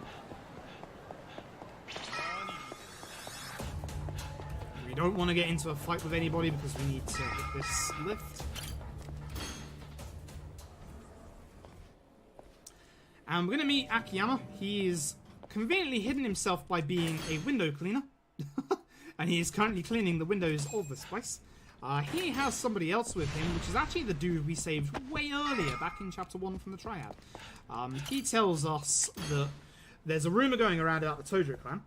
Some members, aka Sugai and Somiya, have been at the head of a ploy with the Sayao Triad to overthrow Daigo, the current 6th chairman of the Tojo, and that's how he got caught with criminal charges, was because of Sugai. I would rather not get into this fight. I don't have the stamina to make it back all the way, so let's get sprint 3 and 4 while we're here. And while we're here, we're going to boost our heat actions, our combo speed to level 2. Is there anything else I can get while I'm here? No, I don't actually think I need anything else. Let's get a bit more attack while we're here.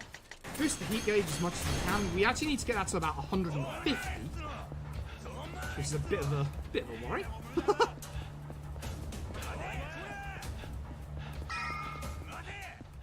Do it after. I was going to go grab a CC Lemon to get them off my back, but to keep the CC Lemon for a bit longer, I'll go grab it afterwards. And you can see that Nagamo has been drinking his troubles away. But now we're going to go and break into Little Asia. It's going to be our next dungeon-like segment.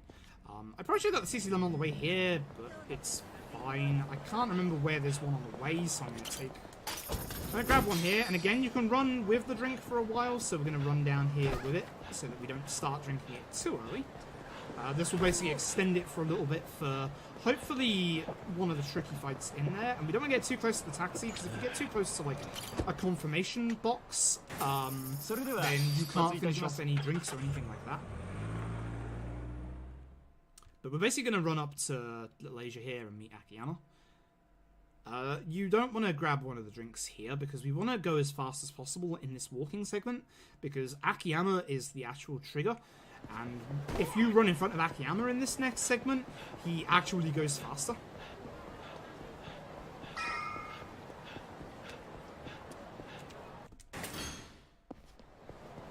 So yeah, this is our old walking segment. If we get in front of him, you'll see in a second that he'll start running. What we want to try and do is get in front of Akiyama so he pushes us along a little bit.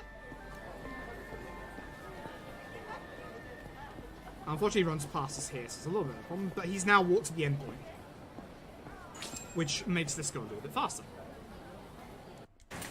So, Akiyama has a big plan. Him and us, we're going to go inside while these two wait outside. We don't need other clothes, by the way. We just need to put a balaclava on. This isn't the same suit that Kiryu's been wearing for like 20 years or so. it's fine. So we're going to sneak through. You can't actually go past Akiyama here. You can see the game's actually pushing me backwards. But we basically get to a certain point here. There's two Sayal Triad members. They go off ahead. We want to try and get in front of Akiyama here because obviously being in a walking segment and being behind him, obviously you can get stuck behind him. And then the next part is actually very important not to mess up. So we're going to go in here and we're going to see this chef.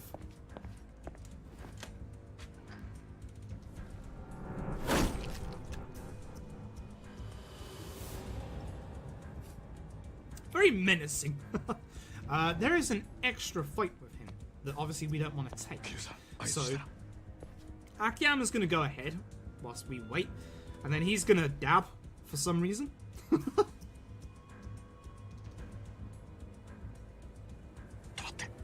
Perfect. We have to wait. And Akiyama gives us the all clear. And we have to do it one more time. Now, even though he's turned back here, if you go now, he'll still notice you. And then you'll get into that extra fight. So we want to wait specifically for Akiyama to tell us it's safe. And then we can carry on. So that skipped out on an extra boss fight, which is nice.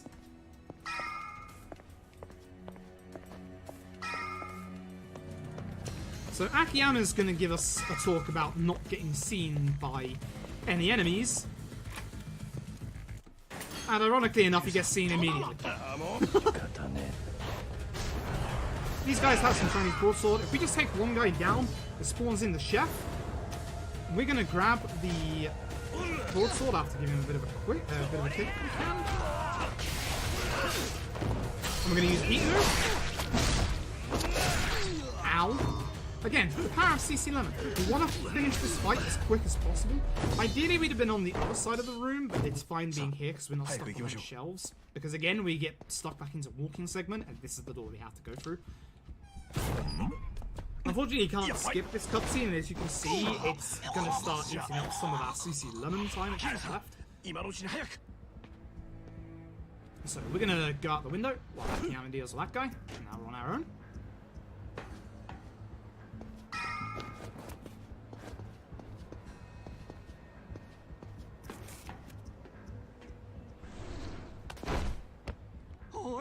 I'm just going to interrupt people in the middle of their meal, or waiting for their meal. It's fine. And then we're going to head up to a small little office room. Oops. It's stuck on the tables. If you thought that was the end of the chef, you're wrong. Good, our chef comes back, so we're going to try and grab anything to use against him before he hits us. That's not great. That's why I got quick recovery, was to get off quicker. Plus I still have an attack bonus, I'm using the heat move to knock me into the corner. And fortunately now we can run. That is the end of the chef, thankfully. kind of broke his spine into it at the end there. So Akiyama's going to drop a rope ladder for these two. Unfortunately we are going to run out of our CC11 for the next boss fight, but that's fine. That usually happens anyway.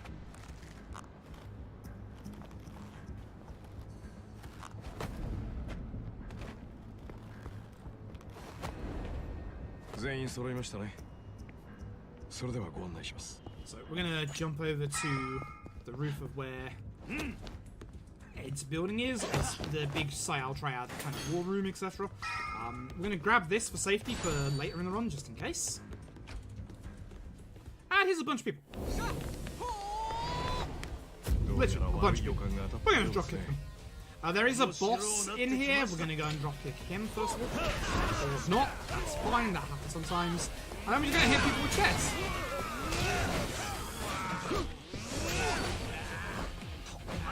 Basically, you want to take out as many people as you can with these hits.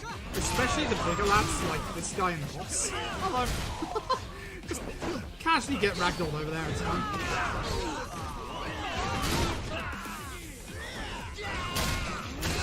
Go, cool, took care of the boss. And obviously we've got the others helping us out here. Hopefully they can take care of the other guy. Or not. Literally one hit, guys. That's all you had to do. a bunch of more people come by, they're going to stop here, and we're going to go and see good old Ed.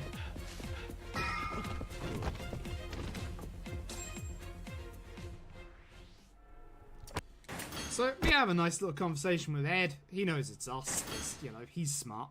And it's Ed round 2.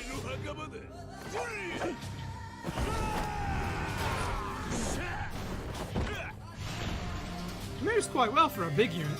So we're going to give Ed a bit of PTSD towards chairs. We're just going to hit him a few times with a load of chairs. Ed has multiple phases. That was phase 1. This is phase 2. Well, this is phase 2 coming up. Now, you may not think it, but Ed is very dangerous. Ed can actually give us a game over, so you have to be careful. I don't want to grab Ed, but sure. Get him a nice old bear hug into a table. This is phase 3. He gets his enraged heat mode, where he runs, and because we have a chair, he can't actually grab us to stab us in the back.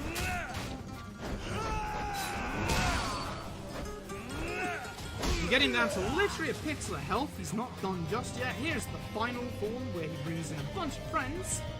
But fortunately, don't forget, we also have a bunch of friends.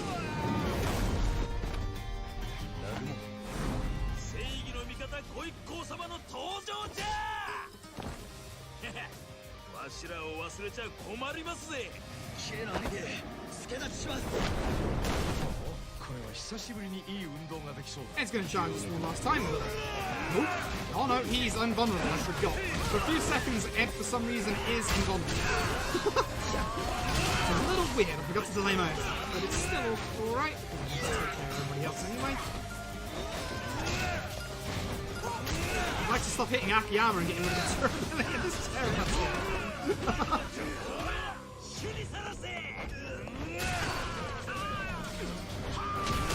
Do over here and then finish off. Yeah, the odd NPC is actually helping out. Pretty good. Yeah, its theme is so good. Right, so now that we've taken care of Ed, we now get surrounded by even more people, and we meet a guy called Big Lo. Well, Master Zoe's also here, by the way. But this is Big Lo right here. Big Lo actually says something in Chinese, which Yuta actually reacts to. Very big plot point about that coming up in a bit. But basically, Big Lo would like to meet us in a bit of a more secure place. And we basically agree. The place we're going to is a place called Shangri-La, which is a place back from OG Yakuza 1. And we're having a nice conversation back in New Serena. That's Big Lo there, by the way. And Somiya walks in. And Somiya is just like, I would also like to meet with Big Lo. Let's go meet Big Lo. So we're going to get our next dungeon segment immediately in this next chapter, which is basically, I think it's the entirety of this chapter. So basically, the Tojo and the Sayo Triad are at war. There was a big fire in Little Asia, which caused the Sayo Triad to move in onto Tojo turf, and that's why Somiya wants to talk to the Sayo Triad to get them to back down, etc., etc. And Sayo Triad don't really care too much, etc., etc., etc. So we're gonna rest until nighttime so that we can start off the next story segment, and then Somiya's gonna turn up, and we're gonna go to Shangri-La. Obviously, on the way, we're gonna go and get ourselves a CC Lemon to give us a nice little bit of an attack boost, because that's gonna come in very handy here. There's a very, very interesting kind of sub-boss fight coming up. A guy called Hangman. Yes. You'll see.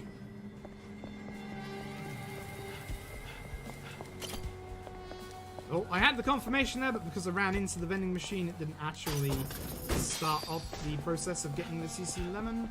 Doesn't look like there's a fight, so we can delay drinking the CC Lemon for a while.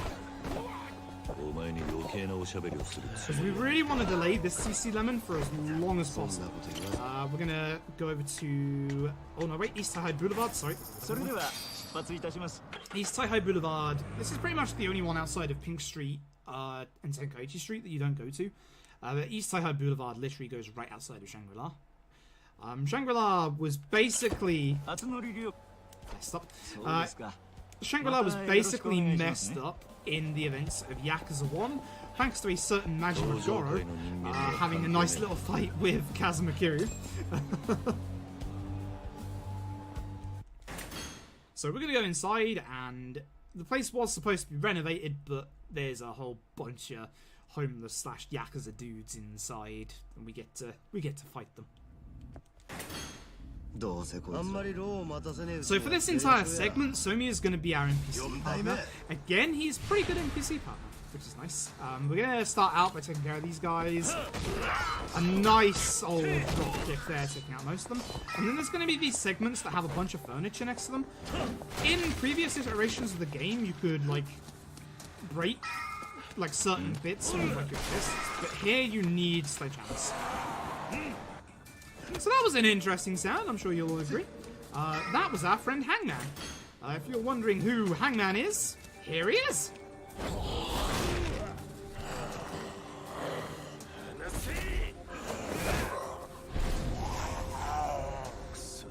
It's never really explained why there's a gimp at the bottom of Shangri-La, but yeah. So he's gonna throw rocks at us. And we're going to have to make sure that we don't fall down. If you fall down at all here, and he's going to twice the first one, unfortunately. If you fall down here at all, you have to fight him. And unfortunately, that is an extra fight that you don't need to do. So we're going to sledgehammer. He dropped it, that sucks. It's not too bad. We'll grab the sledgehammer and then break the left box. The left box is the important one. And again, we're going to get hit. He's gonna aim this one. Thanks, Hangman. Hopefully we don't get hit again after this one. Ooh, close. Okay, now the reason why you don't want to fall down and fight him is because he actually grabs Somia, and you have to fight him anyway. This is the reason why we want our CC Lemon to last as long as possible, because Hangman has an insane amount of damage, and he doesn't care. So we're going to grab this barrel, and now you can see why we got this level. 2 hits. So good old Hangman is going to go and ram his head into this concrete wall and break it. Unfortunately, you can control yourself in this cutscene while it happens.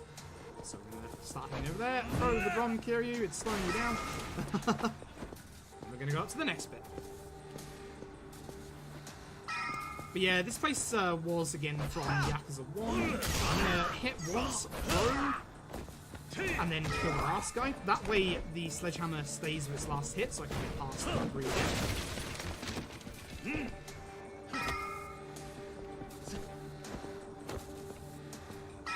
But you can see that this place got completely destroyed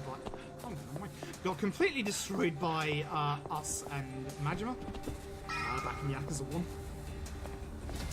In this segment, I'm going to grab a barrel from the right real quick rather than a sledgehammer, and hopefully take care of these guys with us. You can use a two-handed weapon to break this, which is nice. So we can do that. Walk along here. It's mostly a scripted bit where we go through here, but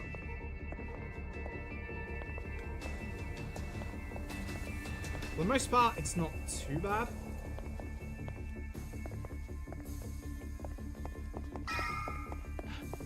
I forgot to grab the sledgehammer. I do that from time to time because it's hidden around here for some reason.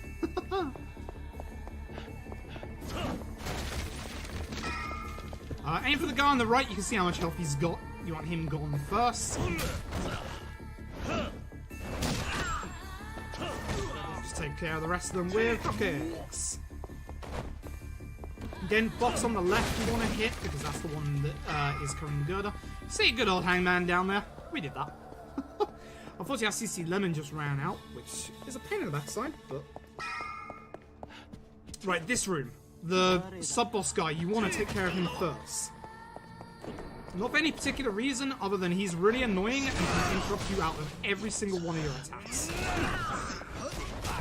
And he has a massive HP bar. There's a big lad there, as you can see, so we'll take care of him with... Wow, with the help of Somi. Thanks, Somi. We'll take care of him. As you can see, he takes so much damage now that we don't have a CC Lemon.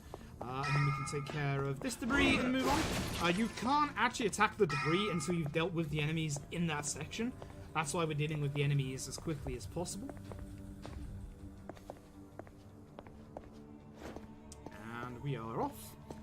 We're going to grab a sledgehammer on the way through because, hey, guess what? Hangman's back. Somehow on the sequel. I don't know. Unfortunately, you can use your durability up by hitting Somia by accident. And you can see how little damage we're doing to him now compared to when we were using when we had CC Lemon. So that's a very good like difference between the effects of CC Lemon and having CC Lemon on.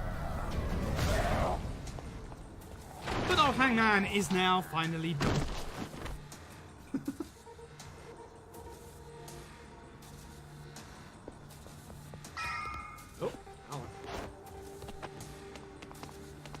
So now we're going to go over here, and this is the meeting room where Bigelow wants to meet us. He's not too happy with, you know, the fact that we brought along Somia. And he's like, hey, prove your worth. So now we get to fight Somia again. Roll to verse, this time our shirt's off. We're going to hit him once with this bottle to break it and turn it into a stabbing weapon, which a stabbing weapon can't be guarded against, like in the case of Austin daggers. And then we're going to use what little furniture is left in this room. We're going to start with this table, which tables have a good amount of attack.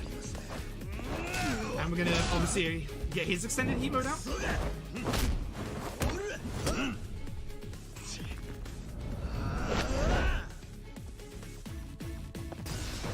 I can put that on the table, but he's down with it. He has a lot of HP left, unfortunately. Sometimes enemies can guard against your heat mode like that. So sometimes I'll switch up like this to the triangle one, and then they usually don't guard that one. Again, a few drop kicks of good measure, and we're going to try and... Well, there's the bottom. We basically just want to use weapons against him as much as possible. There goes Sonia. Basically, Bigelow confirms that the Tojo clan killed his son, Jimmy Low. You don't see Jimmy Low at all during this game. Well, you do, but during cutscenes. You'll actually see him like very briefly later. And then Somia basically asks Kiryu to become his ally and take care of Bigelow. And again, Kiryu's just like, no. And Kiryu, that's why we beat on Somia, basically. Bigelow confirms that Sugai and Somia are attempting to get to the top of the Tojo clan. And then Bigelow says something very, very interesting. Tatsukawa is not Haruto's father. Tatsukawa was actually killed by Iwami Jr., the son of Kurosu. And basically, we're off back to... hello, Tenkechi. We're back to New Serena. We're off back to meet up with good old Nagamo and Yuta, who we left here. And we're going to head back to Hiroshima. And while we're here, we're going to learn that Haruto has vanished. He has been taken by the patriarch of the Hirose family, Hirose himself, Beat Takeshi. So that's why we're off back to Hiroshima again. I'm going to speak to Nagamo. Nagamo, hello. And we're off. I should have grabbed ACC Lemon. Do I have the opportunity to grab one here? I know where there is one right at the start here, but I don't know whether the story trigger is too early or not. Oh well, I guess we find out. But there's, as you could probably imagine, a big bunch of enemies coming. Again. There's a dungeon coming up again in a little bit, but we get a non-dungeon for a while. Although actually, technically, this is our dungeon. We gotta head to Morino, but you can see on the map that the quick route to Morino is blocked off. We're gonna take the CC Lemon real quick. We're off to meet up with Matsunaga and Takashiro to try and find out where Hirose is gone. And here's a bunch of dudes. We want to take care of these dudes while we're here. The problem is there's a whole bunch of reinforcements that come, and they can get kind of stuck on the side of the street here, so we want to take care of these guys now while we're still here. I love these cutscenes so much.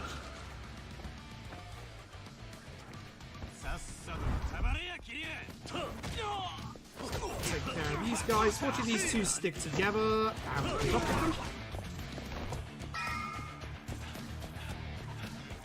And again, here comes a bunch more cars. Everybody just wants to try out for initial D at the moment, it seems.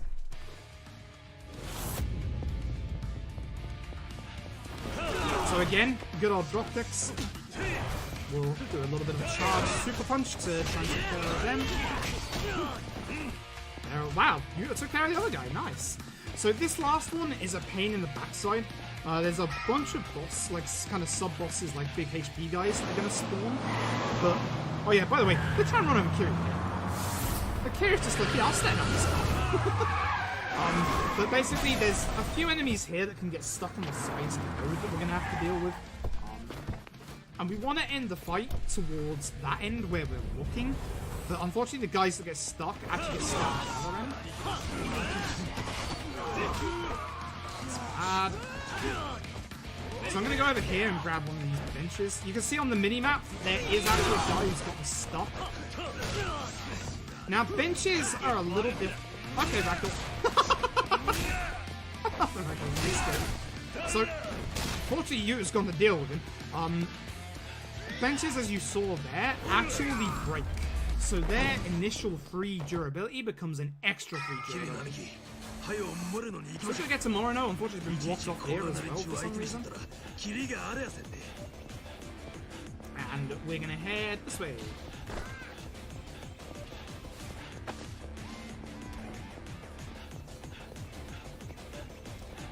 I should be fine without having to get... Wait, what's next? Kushimizu is next, so I need to grab a... CC Lemon soon. Here? No. Maybe. Right, so we're gonna try and leave. They don't know where Hirose is, because he just keeps disappearing from time to time. It just happens. We get a little bit of backstory about Kiyomi and Somiya's, like, how they met, etc., etc., their relationship. Obviously, it makes things a bit awkward between Nagamo and Kiyomi, so Kiyomi leaves, and we, like, shouldn't Nagamo go after her? Nah, like, he needs to help out find Hirose. So, what's going to happen is we have a choice of the 4 people to talk to. You can talk to everybody, and they all give you, like, different places where you could be. The actual person to talk to is Yuta. Yuta's one is correct. Unfortunately, we can't skip any of this, and unfortunately, we can't leave the room until he finishes speaking. We should just hit the door a few times. Yeah, now would be a good time to get the CC Lemon Forks coming up. So they say that even though, you know, usually someone's there to let him back in the office, but actually he has a way that he gets back in. So we're going to go back to the office to go and check to see whether he's there anyway and look for any clues.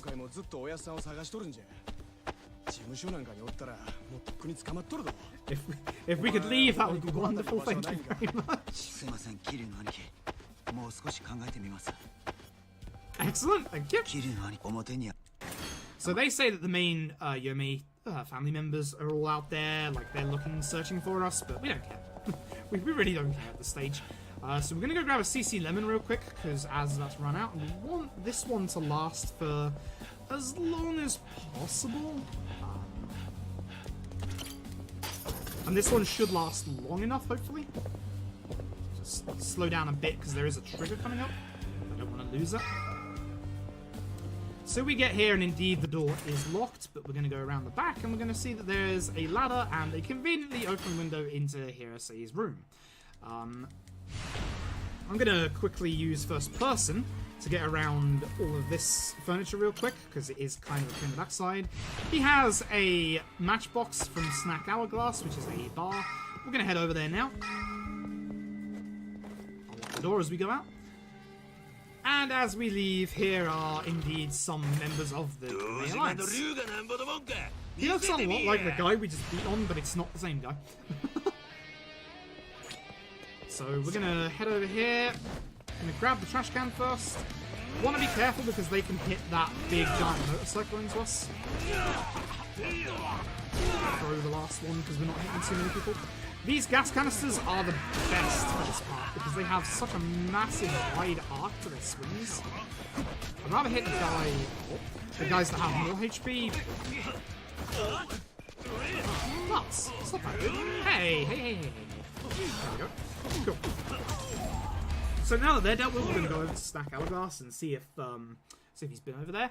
I'm going to take the time real quick to upgrade my stats. We're going to boost our attack a little bit, and more importantly, we're going to boost our heat gauge, because we've been neglecting this during this run. This basically increases our gain rate, which isn't a problem, but what we want is some of the moves that you get from 150. So it takes a while to get there. You know what I'm going to do? Out of safety, because this is a marathon run, I'm going to start upgrading my health and my defense. Just a little bit. Because the next boss fight can be a little problematic. Hopefully not too problematic, but it can be. I'm just walking into a lamppost here.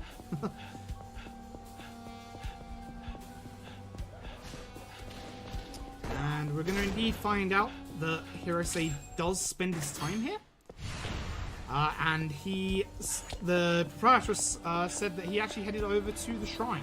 So we're going to head over to the shrine. We're going to go to the closest taxi point, and we're going to meet somebody who you all never saw ahead of time, because the last time we saw them was in a cutscene. But we're going to meet Koshimizu, who is the second kind of in command to the Yome Alliance. Now, Koshimizu, unfortunately, he has a knife, which is going to make this fight a little hard, because he can interrupt all of our attacks, and when he gets extreme heat mode, it's going to be a little bit of a pain. So we're going to drop kick him 2 times. Guarded, that's a shame. And then we're going to drag him over here. There's a nice old bike over here, and hopefully we can hit every hit here, which we have.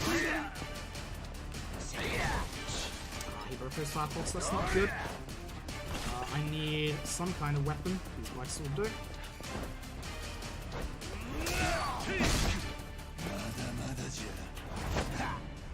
So we're going to dodge this QTE.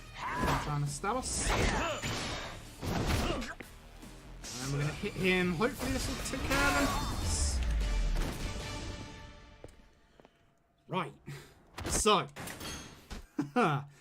Good luck me. Here comes about 30 minutes of plot exposition.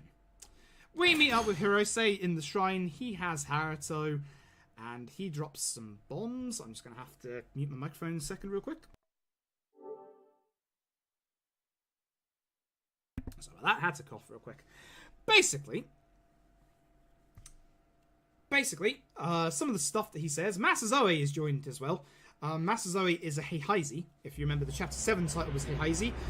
He's basically an illegal child himself. And basically, he was in bed with the Sayao Triad until recently. Hirose unveils that the actual father of Haruto is Yuta.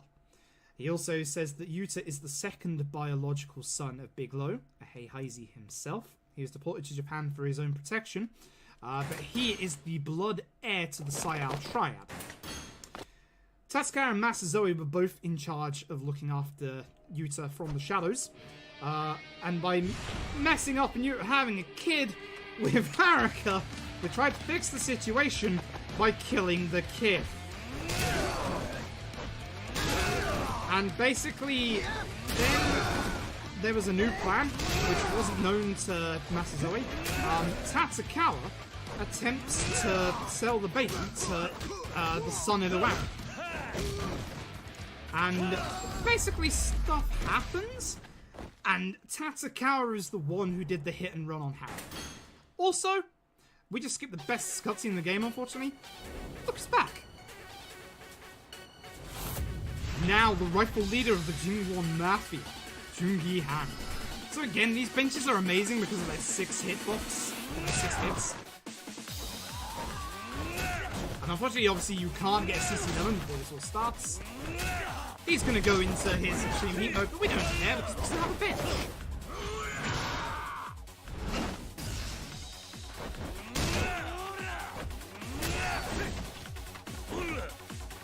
And a missed drop kick, unfortunately.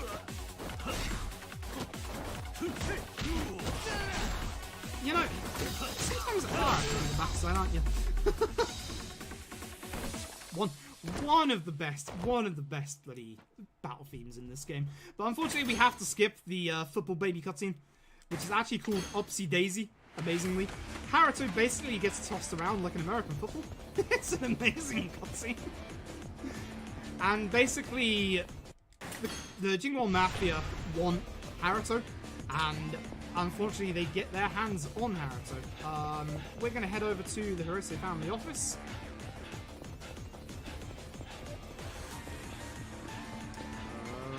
Is there a fight here? No. Yes? No. No, there isn't. It's the dungeon section. Right, I'll save up on the CC Lemon. Just get over there. That's unfortunate. Fight spawn.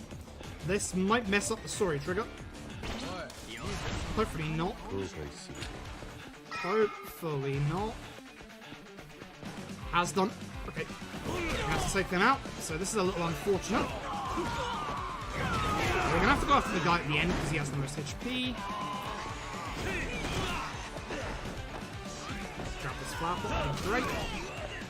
CC Lemon would have come in handy after.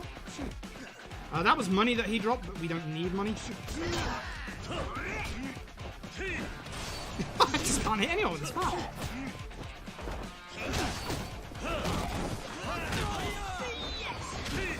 There we go. That's unfortunate.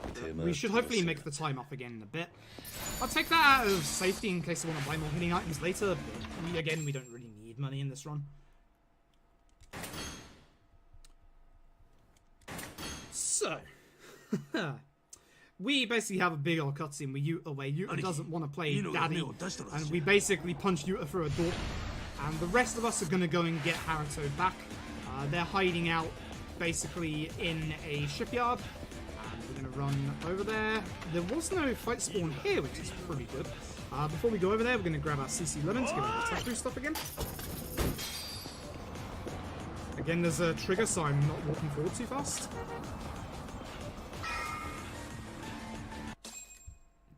Cool. So, now we're going to go chase them down. Yuta does catch up with us, and is like, I want to be a father after all. And we have a lovely heart-to-heart moment, and off we go to punch more people, because that's what you do. So here's our new dungeon segment. This one is a little tricky, because there are certain segments where you can die very, very easily. So here's a bunch of people. I think you can already tell where I'm going. I have these barrels over here to hit as many of them as possible.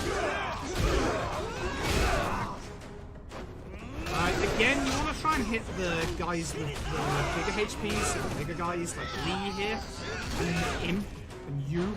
But they do kind of like stay kind of separate from each other. But again, thanks to the power of CC Lemon, drop kicks are good. Oh, also remember earlier in Shangri-La, now we can punch down debris. Not sure why. For safety's sake, we're going to go up here. It's not the direct way to go, but up here is an item called a Toughness Infinity. It's the best healing item in the game. It's 4 HP. We want to be careful we don't fall off the edge there, because that's a death, and that's getting over. And that's the big problem with this area, is that there are a few jumping segments, and if you're off even slightly, which can happen, you will get an instant game. We go after the big group of enemies there, because usually like Nagamo and whoever goes over there, Matsunaga sometimes doesn't. They take care of the 2 enemies that are over there most of the time. So we're going to jump down here. That's one of those that you don't miss, but it is a bit scary. We'll drop kick real quick and then we'll grab a guy. guy is actually fine, because you just want to take care of as many people as quickly as possible to spawn this guy. The next guy is kicking over explosive barrels. That's not very cool.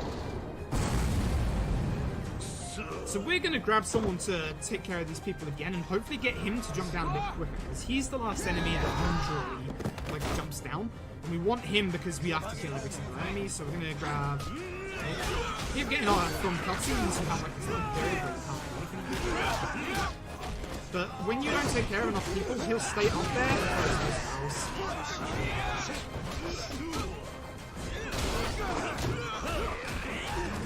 Now, the fortunate thing about his explosive barrels is that he will actually...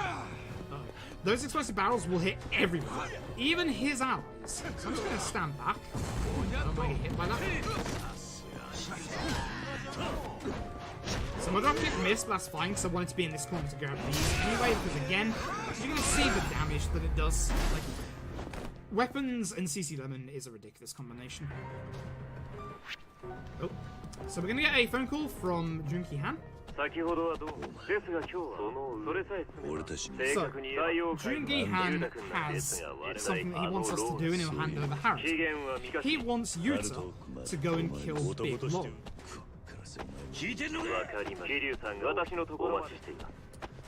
But we're not going to do that, we're going to go punch Jungi Han.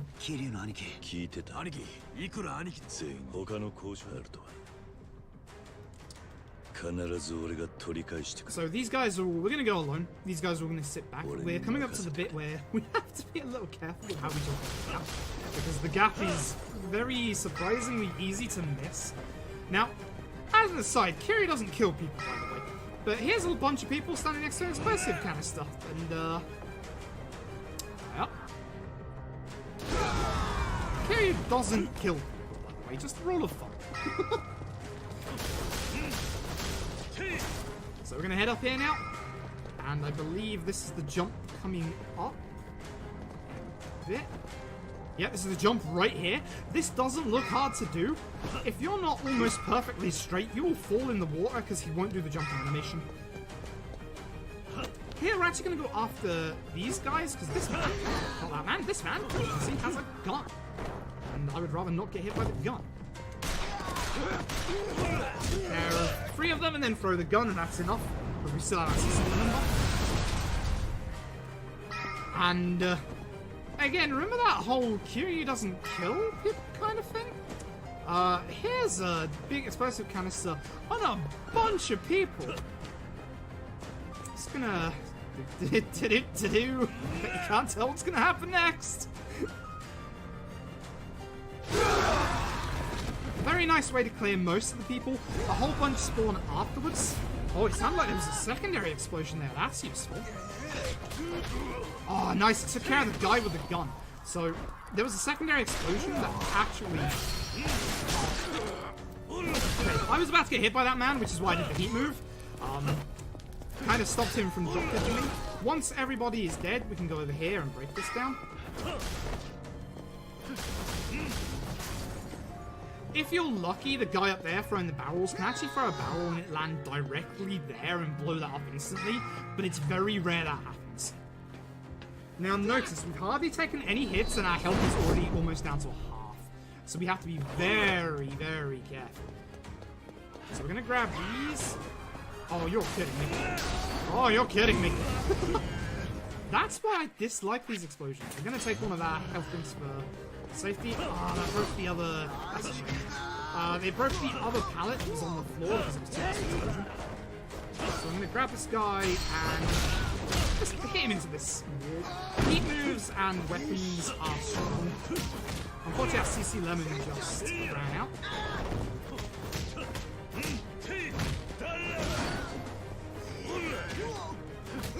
If we had the weapon, we'd have been able to finish this guy faster, which is a shame. Yeah, exactly. Everybody's sleeping. It's fireworks, that's all. And like that guy who just fell next to the explosion, he's fine as well. He's on the left here, look. See? He's fine. Completely fine. He is actually still breathing, by the way. And say hello to the third and final fight with Jungi Han. We get the backstory about Tatsukawa running over Haruka. he reveals that they're the ones who killed Jimmy Lowe, the son of Big Lowe. And Tatsukawa hitting Haruto was actually an accident. So for one final time, we get this amazing battle theme. We're going to this corner, and again, we're going to use these steel plates. Unfortunately, the second one, we picked up the bottom one, which is a shame. The second one then flew into the air. I'd rather we didn't fight down here to do that, but I mean, if you want, that's fine by me. So he, as you can see, starts off in a complete engaged mode, but he does have a second part to it, which is why we're trying to hold off until we can actually get to that point. He's blocking everything. This is really bad, actually. Keep moving against him. This is really bad, actually.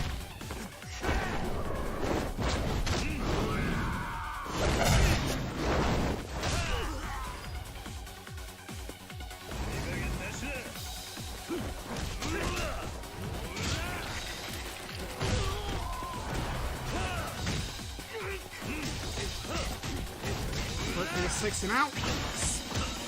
And that's the end of Jungi Han.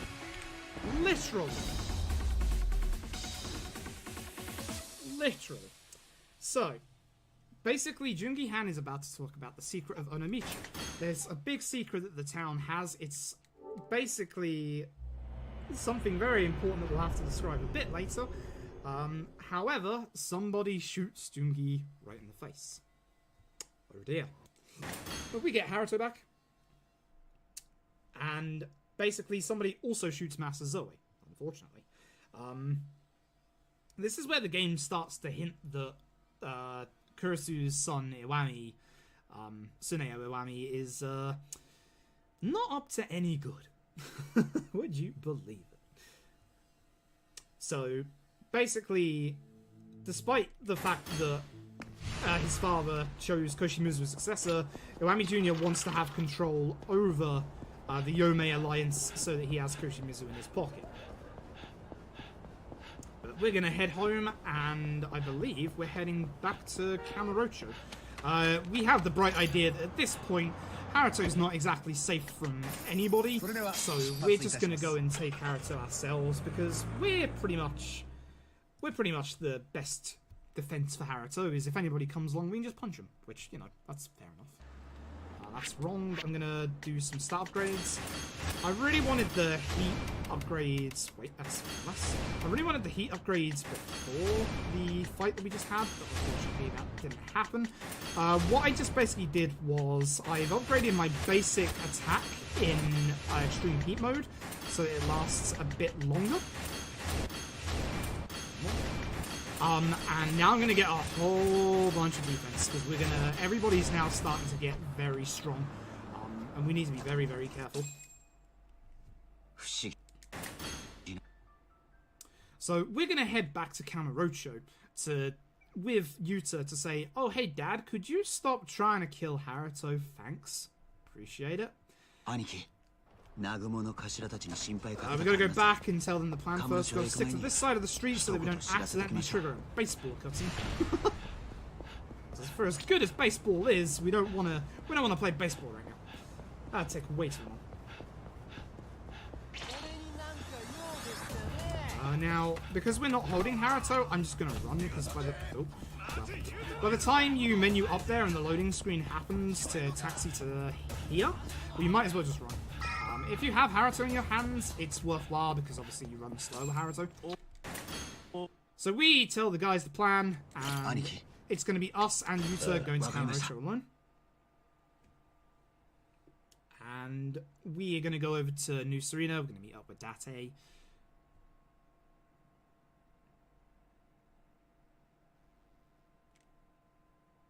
When we eventually load. But yeah, this is the first run of ARPGME 2018. This is a marathon that's going to go on for a couple of days. There's a bunch of really, really cool runs coming up. This one is, unfortunately, because obviously this is a brand new game in the West, it's quite an unoptimized run right now, but the rest of the runs that you'll see in the marathon are far more optimized. And there's a couple of really cool runs and a really cool runners coming up. You got Kingdom Hearts coming up after this, for instance. There's some Devil May Cry coming through the week, etc. There's both Niers. It's going to be a really good marathon. So Yuta goes out to make a phone call, and wouldn't you believe it, Yuta has gone off to speak to Bigelow himself because he has a brilliant, quotation marks, brilliant plan.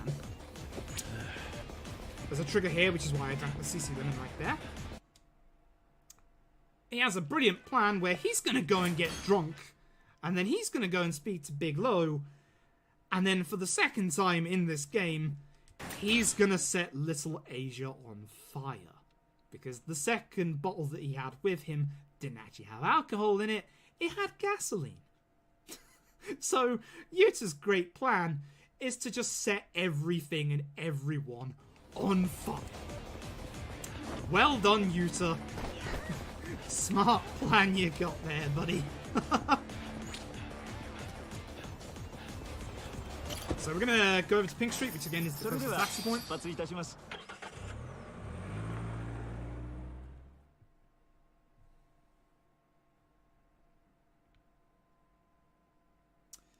And we're gonna, when we get in there and we get about halfway up, we're gonna meet an old friend for, again, the third and final time. Most boss fights in this game actually occur 3 times. Koshimizu is 3 times, Yuta is 3 times, Jungi Han was 3 times, the next boss fight is going to be 3 times. So you can probably tell who that is, based on who we fought earlier. The only person who has more than 3 boss fights is Nagamo, with a grand total of 4. And we've already seen 3, so you know there's a Nagamo coming up. But here's a nice dropkick. So there's a whole bunch of people outside. We want to deal with them as quickly as possible to be able to get in the building. We want to try and deal with them really fast to try and hold on to the CC Lemon buff.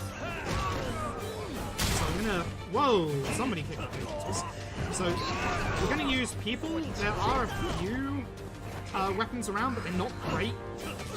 But again, the whole using people, Yoke is really good, and now we get inside. That was too bad.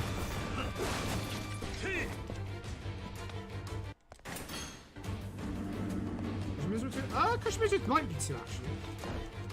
Because there's the one in the street, and then there's something at the end. Oh no, Koshimizu might be 20. I think you're right, actually. That's my bad. But yeah, Yuta's 3 times, technically. Nagaro's 4. There's only 3 boss fights in the game that only occur once. 2 of which come right at the end.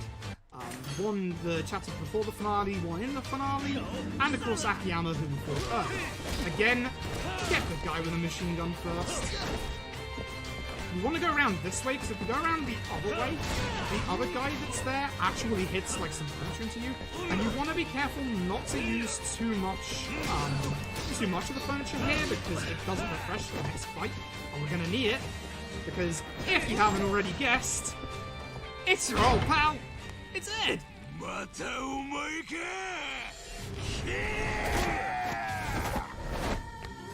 You know, the building's on fire. You'd think that we could talk about this another time, but no. So again, we're going to continue his trauma by hitting him with chairs. And we're going to hit him with a chair a few more times. Ed goes down very easily with CC Lemon and chairs. And that is the last time we'll get to hear Ed's amazing battle theme. So, we're going to go and stop Yuta from being an idiot and killing himself.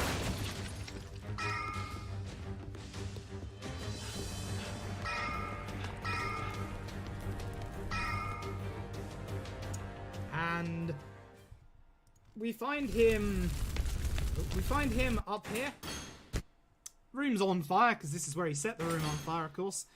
He thinks that if he kills himself and Bigelow, no one will come after Haruto anymore.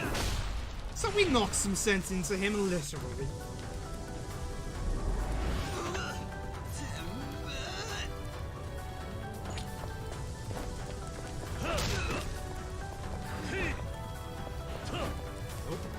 I will hit him at some point, I guarantee you.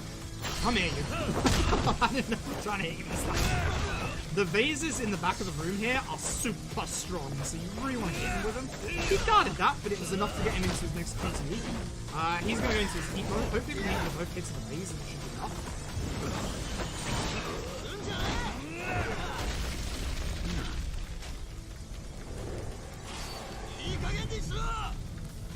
I have to wait for a second here because he has a few iframes. But he's going to go into his heat mode, and you can see how much more damage that did than the vase. I didn't mean to drop the vase. That's fine. Right. So, here comes a whole bunch of exposition. Allow me to try and explain what happens, because there's a whole bunch of plot dump here. Big Lo, fortunately, is a sensible man.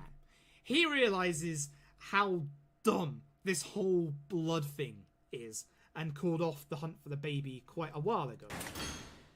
Bigelow claims that there is a man doing everything in his power to stop the secret of Onomichi from coming out. And that man is Patriarch Hirose. So, the secret isn't the baseball team, by the way. It's fortunately not baseball. Kurisu warned, there's this whole thing where Kurisu warned that Bigelow should leave Japan because of the secret of Onomichi. Bigelow, basically, he remained in Little Asia and met with Hirose at the point where he took Haruto. Hirose tried to convince Bigelow to leave and got Tatsukawa and Masazoe off of Yuta, threatening to spill the beans about Yuta and Haruto and about how the triad was trying to kill everyone. And as we know, that's what Hirose did anyway, so obviously he went ahead and did that. Because Bigelow refused, due to Bigelow's son's murder, Jimmy Lo, that's him right there. That's a punchable face if you've ever seen one. Because of his murder, by Iwami Jr., we'll call him Iwami Jr. so it doesn't get confusing, and we'll call the current Iwami Kurisu. Basically, he was threatening them over the secret of Onomichi, even though Bigelow didn't know what the secret of Onomichi was. That was the start of the game where Little Asia was on fire, which was Jimmy Lo's great idea to move into Kamurocho. To basically set the place on fire and then just move in. Bigelow said to his son, you know, don't do this, we've got to leave. And Jimmy Lo was like, no. And unfortunately for him, Iwami Jr. understands Chinese and knows the entirety of the conversation and basically knows that it's all a bit of a fib. So basically that's why Jimmy Lo died, because Iwami killed him over the secret of it. Or Kurisu, I should say. Bigelow did agree to get Tatsukawa and Masazoe off of everything. And Tatsukawa had already been coerced by Iwami Jr., which is why the whole situation with him accidentally hitting Haruka with a car came into play. I think that's everything. I think that's everything. I might be wrong. If you think that's a big plot dump, you wait for another 20 minutes. There's a bigger plot dump coming. That is an unfortunate place to have a fight. So we're just going to have to beat these guys, otherwise not going to use the taxi. Fortunately, the power of CC Lemon. Fortunately, the good old power of CC Lemon. So we're off back to Onomichi. We're going to have to tell the others that their patriarch is up to no good.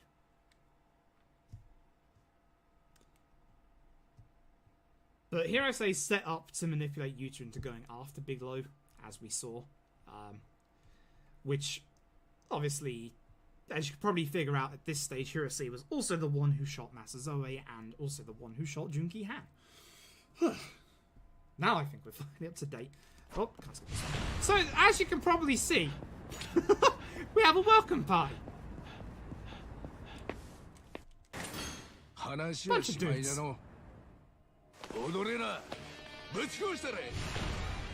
So, we're going to grab the guy in front with a gun. We just need to take care of a bunch of... Okay. We just need to take care of a bunch of people at the start. Because here comes a truck. This guy's not a very good driver. The poor car. And he's also trying to run off something. Uncool.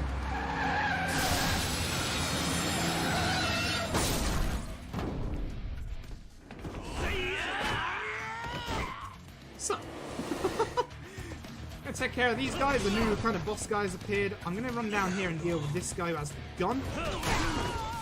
I don't know what hit me there, and I don't know where the gun has gone, unfortunately, so we're gonna have to do without it this time. If you can grab the gun for beating me there, it's better. Unfortunately, potted plant. I was just into some Pokemon. So we're gonna take care of Utsumi.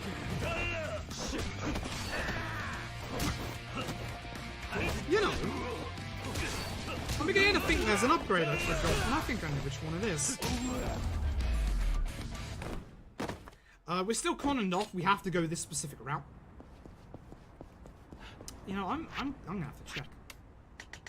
I knew it. Both regard and parry I didn't have. So regard allows you to guard again. Parry allows you to parry people, which is great.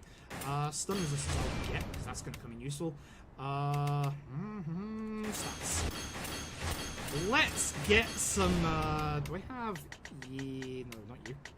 He actually max, and let's get ourselves some defense and some health. Because we're gonna need this. We're gonna need this for the upcoming bit.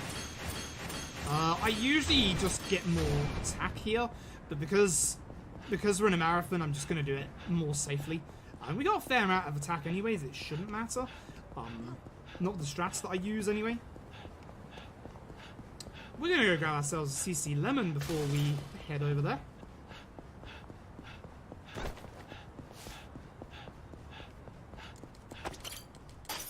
Because you'll never guess what's about to come up.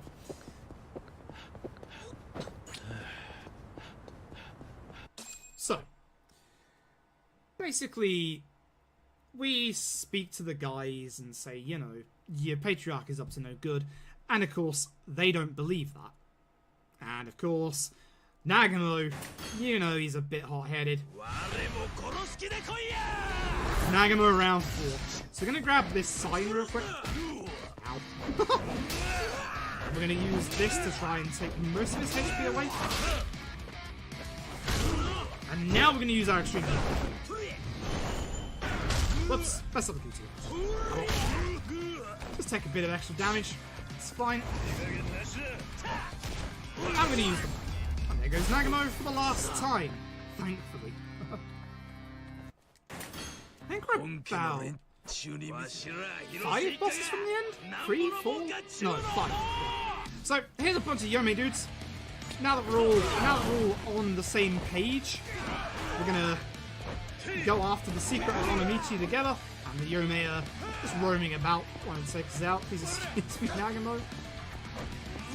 Casually walk this trash can.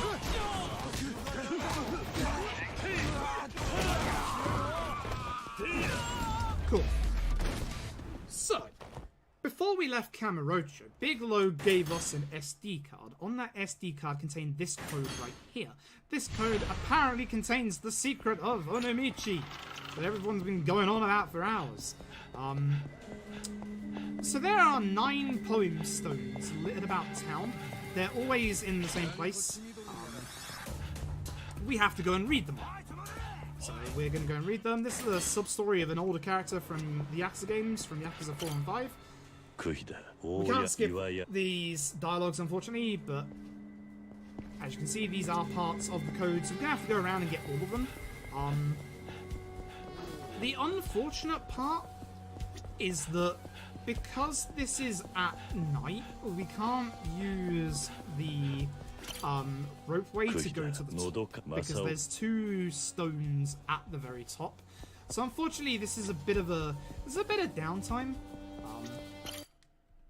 This is a bit of downtime, unfortunately, but this is basically the lead up into the big end game, about the whole secret of Onomichi, etc., etc. If the ropeway station works, we could use it to get down really quickly up here, but unfortunately we can't.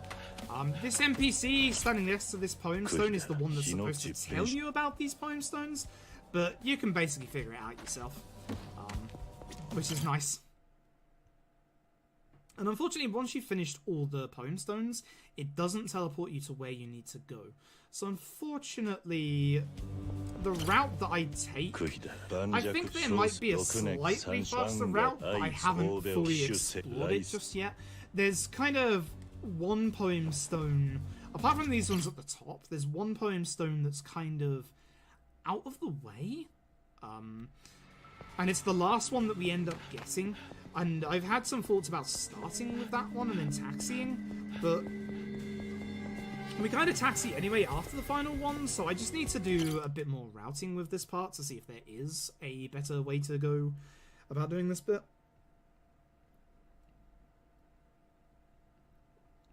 So we're just going to go around and get them. I'm hoping that the sub-story that we triggered way earlier doesn't mess us up when we try and get these poem stones, because there's one that might be in a bad spot. There's a graveyard here. We'll be coming back to that real quick at some point. If my health is low as well, I will eat at that cafe real quick on the way out. Because food heals you in this game, as well as gives you experience for all of your stats.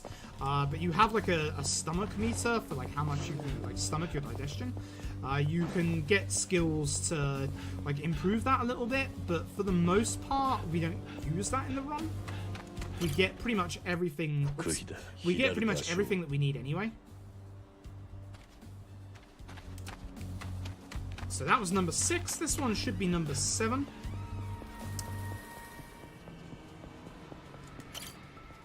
Because if I went after the last one and then came around this exact same route that I'm doing now, and then ended with the next one that we're going to, that would also work quite fast. But unfortunately, I haven't really routed it too much because this one seems to work okay. It's been working okay for now anyway, but this is number 8. And basically, all of the stones are a cipher for the code. And basically, the letters are indicating the names of the poems, and then the numbers are obviously the word that's inside of the poem. So, like 8 would refer to like mountain or something. Blah blah blah blah blah. Here's the last one. If I can kick everything away and get to it. Hello.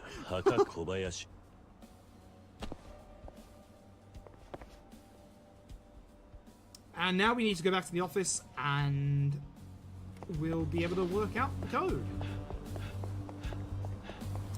And the code will basically take us over to the shipyard, I believe?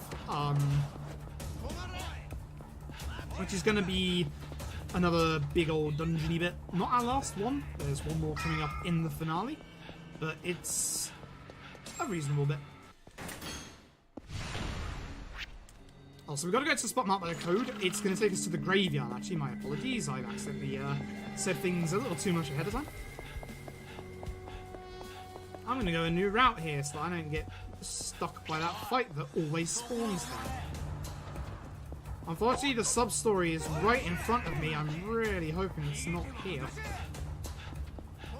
It is, but I have to activate it. That's good. So we're fine. So we go over to this grave, I think of Yamano Dodai, and there is a hidden parchment there that leads us to a shipyard. This is a longer load than usual. This is a way longer load than usual. Hello? Have I soft-locked? I think I've soft-locked. Haha! Excellent. We good? No, we're not good. Okay. Nice soft lock, everybody. Let's just fire that back up real quick, shall we? Fortunately, unlike previous Yakuza games, this game autosaves. Thumbs up. Hopefully we don't have to go and get all of those again, because if we have to go and get all of those poem stones again, that's bad. Whoops. Never had that soft lock there. Should be the save. Nope, not that save. Nope, not that save. No, not that save. This is my completed save, you idiot. Oh, train wreck. Excellent. Just wasting a bit more time. It's fine. I forgot because like every time you save the game, it goes down a slot, which is why I went down a slot. But every time you load a save, it goes up a slot. Rip. So how's everybody doing today? Hope everybody's having a good day.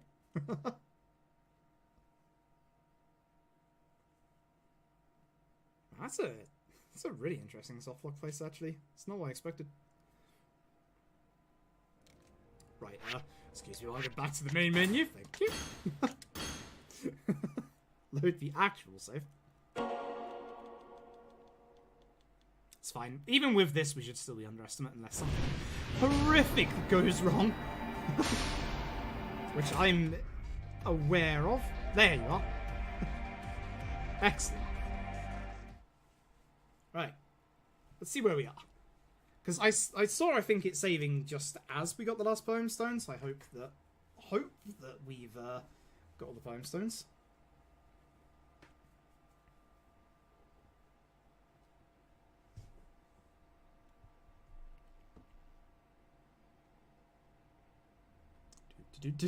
Okay, I'm very worried now.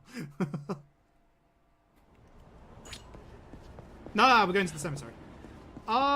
This is interesting. Where is my ragtag? There they are. They hadn't spawned in. My ragtag bunch of folks.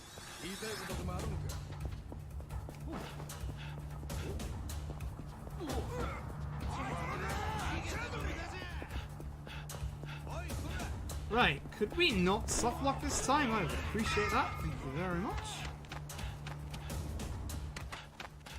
We're gonna walk into this. Hey! There we go. Speedrun saved, let's go. So, we're off now to go and get a boat to a shipyard that has been, well, it's where the secret of Onamichi lies. Bigelow said to us that the secret of Onamichi was likely political. We're gonna obviously grab some CC lemon on the way through. Oh, and there you go. Ran out of stamina again. Excellent. See us for a little bit. And stop. I don't know why it stopped me doing that. That was good. And that little freeze. What is going on?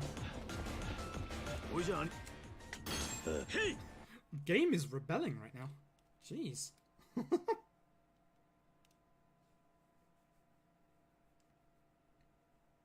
But Yuta and Haruto are currently at the police hospital with Haruka, which is why it's just the rest of us going after the secret of Onamichi.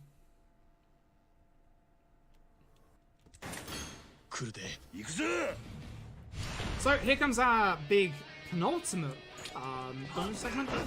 I wanted the barrel, but as long as I hit the guy with the sledgehammer, because he is annoying and just everything that we do. You know, I would have liked that. So again, weapons are overpowered in this, so any opportunity to grab a good, like, wide weapon is good. Two-handed weapons as well have more power. Everybody's just blocking everything. So we're gonna go ahead. I'm gonna drop kick here to make this a little faster. So we can get ahead of Takashira.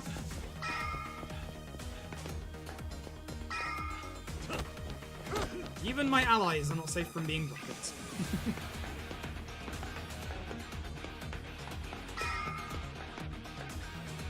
But basically, the Yomei and the Imami shipbuilding, who are one and the same, are basically trying to hide something here. Weapons are strong in this game because it's a newer engine and there's less heat moves. I think things are a bit more balanced for Kiwami 2, which is a remake of Yakuza 2 in the same engine, which is coming out in a few months in the West.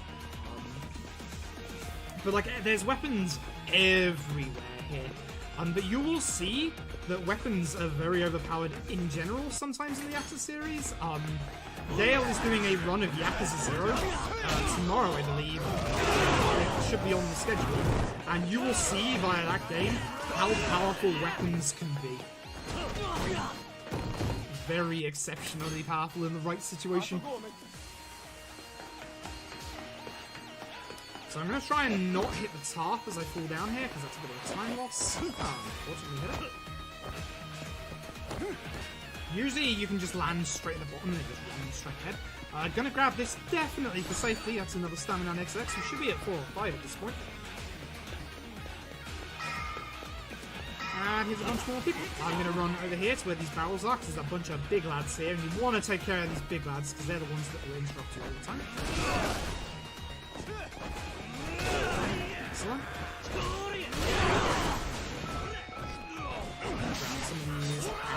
And you can see what I mean by like, daggers and like stuff like that interrupting your attacks.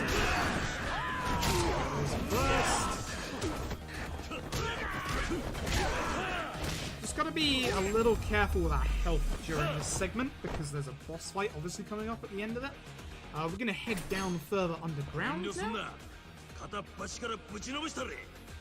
Again, a whole bunch of people. There are some annoying weapons in this room. These brown bags that are here are powder, basically. They're useful in that they will stop the enemy from doing anything, but they will also stop us from doing anything. So we're going to try and, like, not go anywhere near them. And that was actually a pretty decent run. So that's good. So now we're going to head off.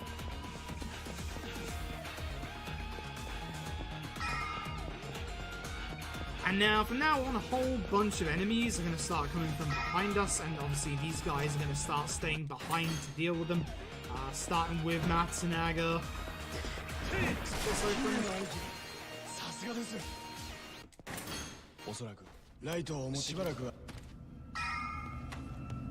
There's a bunch of people who spawn here with knives, a lot of knives, so you just want to deal with them. I want to try and take some of these knives and keep these knives. If I could get through this section before my attack buff from the CC lane runs out, that would be fantastic.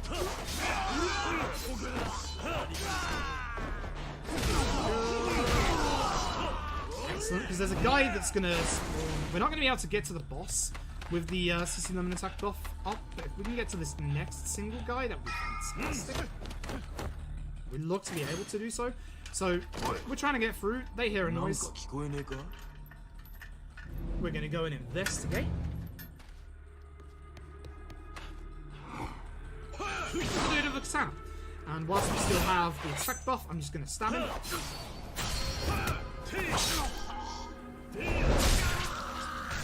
Yep, that's painful. Yep, that's very painful. Ouch. Nagamo's going to stay behind to stop some more people coming after us. We're going to go grab one last toughness, I think it's a toughness infinity on the way for safety. And we're going to get into another big fight.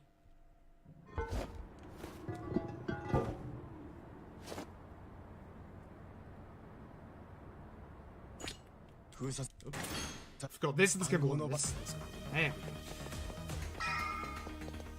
Yeah, Kiryu doesn't kill, by the way.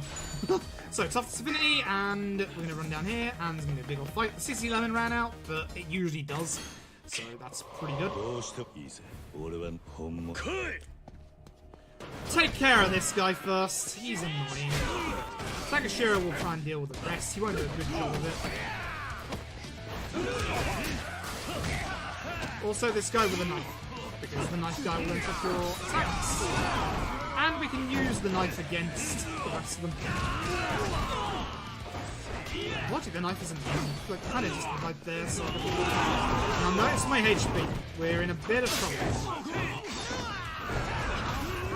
I'm gonna heal out safety. I don't trust this. That and this isn't the last fight here. Fighting timing is off. Get over there.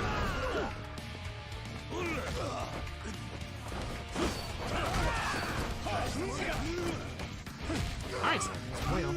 This guy is really annoying. He's probably one of the hardest fights in the game.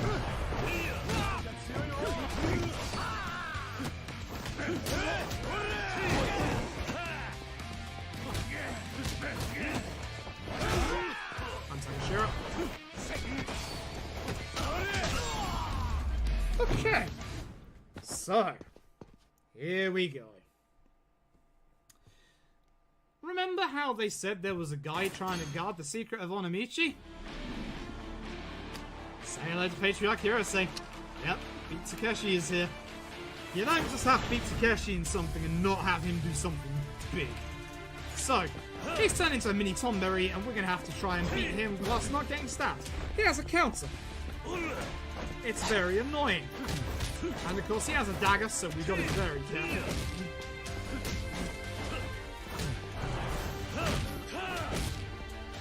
So at some point, we're going to get his QTE, and we're going to go into a Metal Gear Rising-esque situation. Here we go.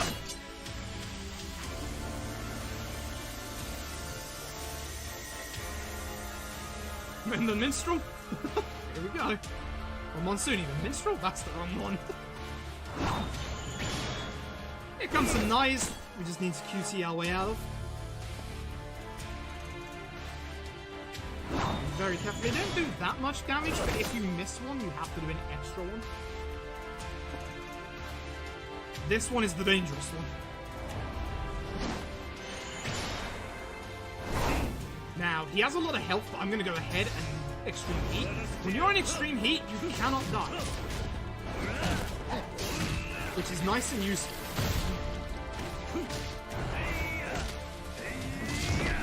Oh, he blocks it? Oh, wow. Never had anyone block one of those before. I'm going to use a Stamina XX. It's going to get me a bit of heat back. So we're going to do this again.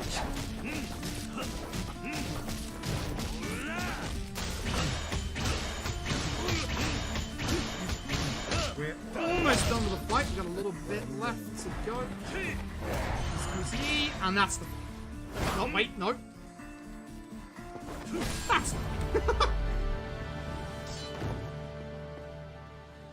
Right. Bear with me. Remember when I said there was a plot exposition dump? It's here. 45 straight minutes. That's a boat, by the way. That's a very important boat. So. Well, there goes Discord. Nice. So. How do I do this? Takashira went in ahead of time to find the secret of Onamichi, and he found it. That boat right there. That boat right there is the Yamato Mark II. Now, getting slightly political for a bit, obviously, after the war, Japan was told not to make, you know, any more weapons and, like, boats of war, etc., etc. And Kurusu, his father, that's Iwami Jr., by the way, he kept making the bloomin' Yamato Mark II with the Heihachi that he brought in with the help of Big Lo. Whoops. So basically, his whole political thing is the fact that if that ever got out, then it would be the end of him. Hirose has basically been guarding the secret of Onamichi without knowing what it is for his entire life.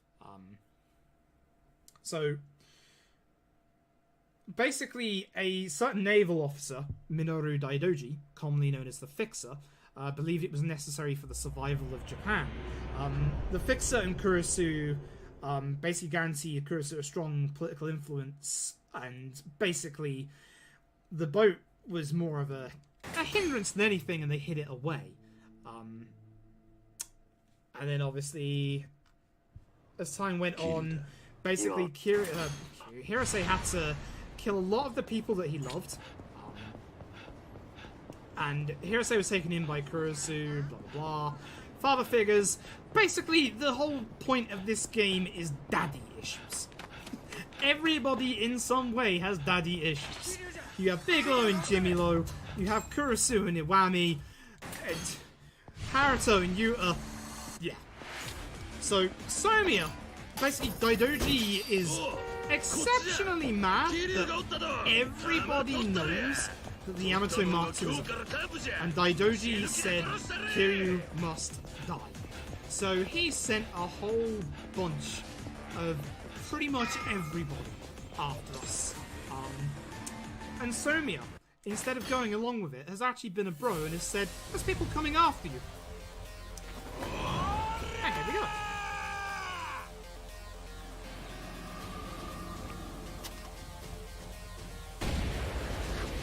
Oh, by the way, Arthur was gone. What's a rocket launchers? Let's go. This whole fight is one of the reasons why you get the drop kick as well.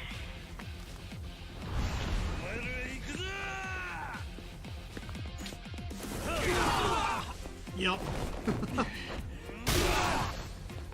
Again, the power of CC Lemon and bikes. It's insane. Let me pull this bike out of nowhere.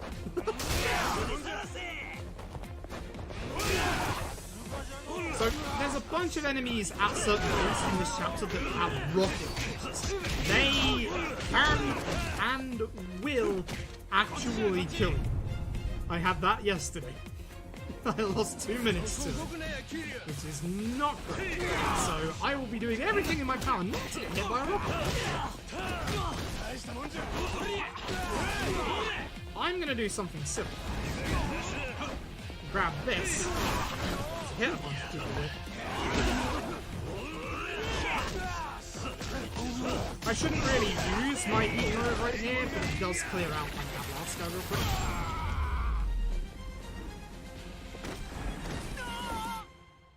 Oh, hang on, I need to cough 2 seconds. Give me a sec.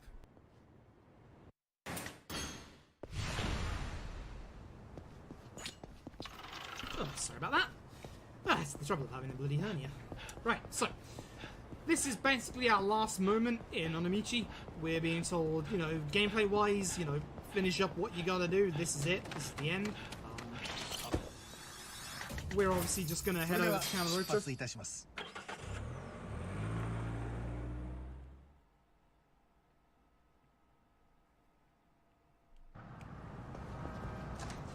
Hey, note to self, this is where you get the new CC Lemon. Because I remember yesterday being confused when I was practicing, and it's this point. There's basically 2 points of no return, and this is the first. We have one final dungeon to go, and it wouldn't be a Yakuza game if you weren't blowing up the Millennium Tower. So we have to have one big old rumble over at the Millennium Tower. So that's what we're going to go and do. Whilst we're here, we're going to go and get our good buddy Akiyama again. He's going to give us a help out. After we go to the police hospital. I very much almost forgot. Very much almost forgot. But basically, we tell them to find a safer place to hide in the police hospital. Unfortunately, during these points where we aren't going to see, the Yome already get here and basically mess things up. They were sold out by Date's assistant, who was a bit suspicious of us earlier in the game, and gosh darn it. So whilst all of that is going on, we're going to go and grab a CC Lemon real quick for this next part. I can't walk past that sign. I'm just going to disintegrate that sign. It's fine. It's fine. And then we're going to get our first point of no return as we enter into Serena.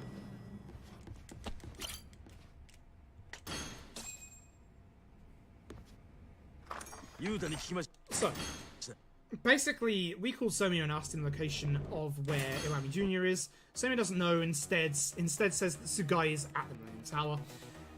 We get Akiyama, and off we go. So there's no real good weapons at the start of this. So what we're going to do is we're going to grab the first poor unfortunate soul that we can, and we're going to toss them around like a ragdoll. Oh, excellent. It works really well, so we're going to just keep doing that. The ragdolls in this game are absolutely fantastic.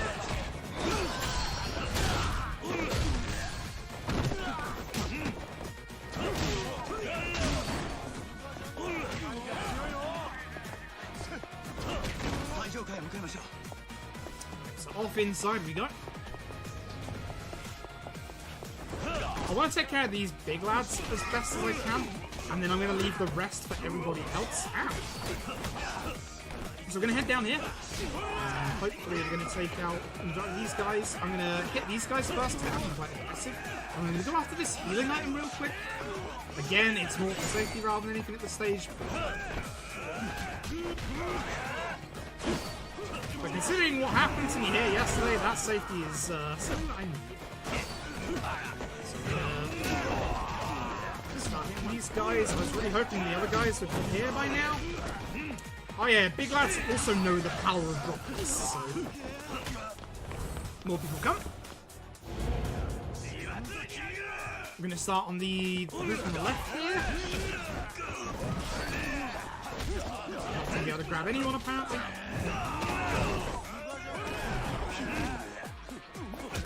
Big lad walks over from the other group. That's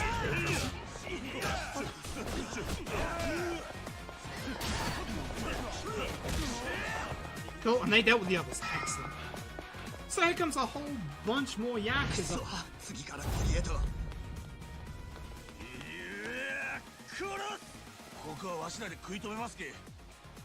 Takashiro, Matsunaga, and Nagamo decide to stay back, hold them up for us. Whilst us, Yuta and Akiyama decide to move forward. Now, this is a very, very, very dangerous part. Explosives. So, start with this guy with a grenade. I'm going to do something stupid and launch the grenade. That was a bad idea. So if you add the attack with the grenade in your hand and use a heat action like that, it'll just explode. If you use it with the heat action, you won't take any damage, which is nice. If you do normal attacks, you'll explode. So, these two. Yesterday, I decided to leave them alive till last. Don't ever do that. They can chain stun you and kill you. So we're just gonna go over. My tank, you got me back on my feet. We're just gonna go over and deal with them. This guy is stuck, kind of thing. And the other guys with grenades and stuff are blowing themselves up.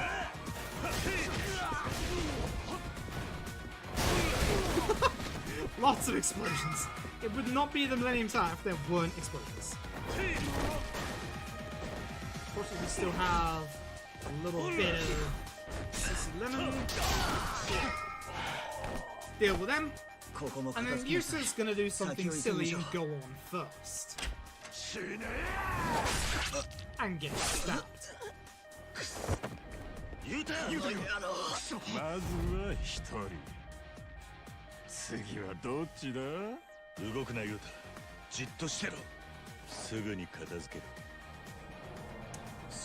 Fortunately, we start next to a whole bunch of furniture. And we still have the parachute. So Akiyama stays with Yuta. We're gonna go and deal with Sugai. And we got a whole bunch of cool stuff to get through first. And again, it wouldn't be a Yakuza game or the Millennium Tower unless there was a helicopter. And a dude with a minigun.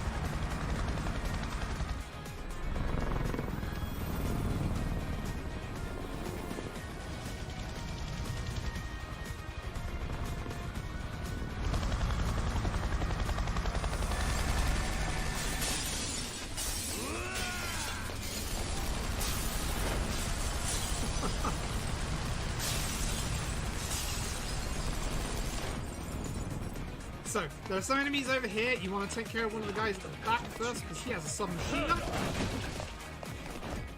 And take care of everybody else. Probably the big lads first, of course. Now hide behind the pillar. Wait for the helicopters to stop trying to kill us. That's going to break that barricade down behind us, and then we can move on. I tried to be cheeky yesterday in practice and like get a little closer to that, but yeah, it didn't go well. So, gonna grab a trash can from somewhere. Take care of these guys. There's a toughness ZZ, I believe, here. Yep, grab that. And now we have a bunch more guys to go through. Sissy Lemon has ran out here, which he usually does. I'm going to start here with these. Take care of as many of these guys as we can in like a single swing. But again, aim for the big lads.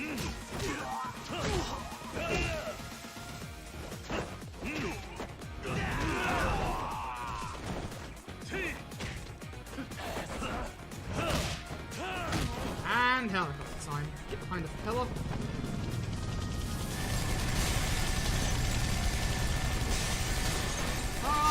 And gone. The next trigger is over here. Unfortunately, we can't skip past this barrier. The game does a very good job of keeping you in bounds. Same with the other Yakuzas. Also, here's a guy with a rocket launcher. I promise I won't get shot by this rocket launcher. Oh god, 2 hits. Why? That never happens. Right, so I'm gonna grab this guy, swing around, and grab this big lad actually got hit. That helps a lot, actually.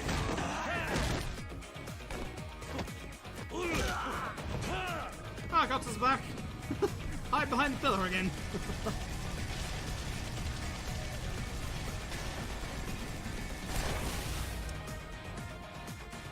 Next up. Dude with a machine.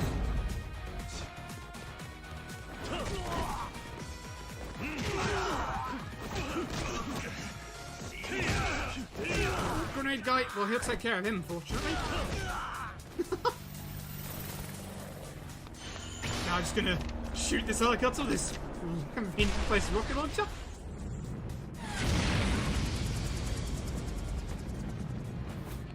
And more lads. So hopefully I can kill these guys and still have at least one of these weapons still left for the next bit a little quicker. Because the quicker you can get through here, the better. That's almost really bad. That's fine. So if you get caught by that gunfire, you can get completely stun locked there and die. So it's a bit of a risk, but I'm not dead, by the way.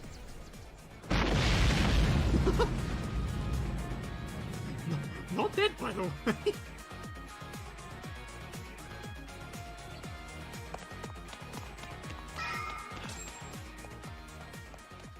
Here we have a lovely conversation with Sugai.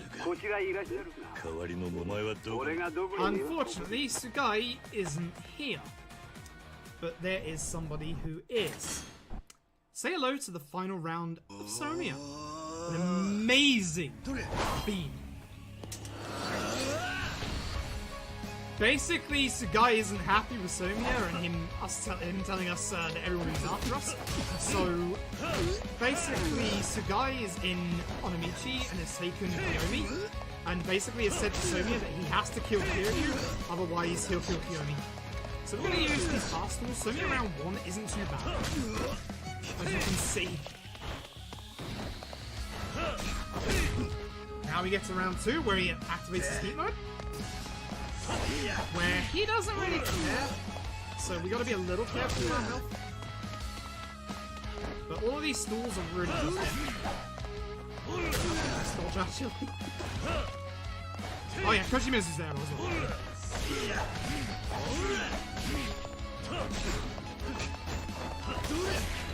You know what? I don't trust this.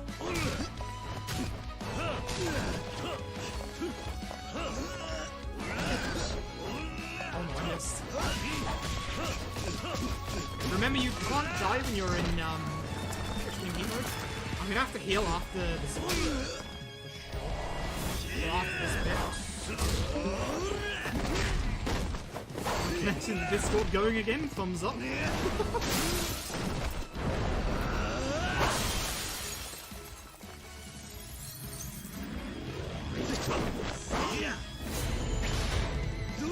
I'm glad I felt like QC to put it back.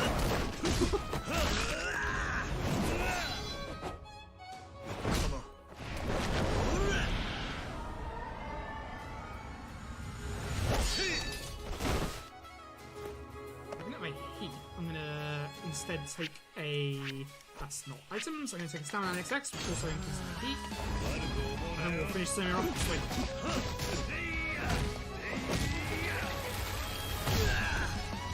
Later, Somi up.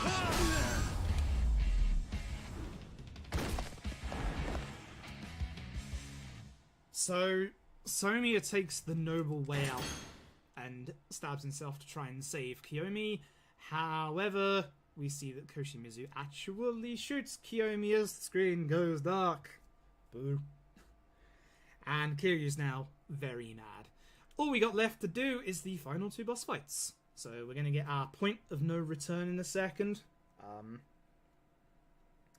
But basically, Somiya makes Nagamo promise to take care of Kiyomi and his daughter Hiromi. And we now go back to Serena. Everybody's all like, gosh darn it. Now Nagamo has stuff to say.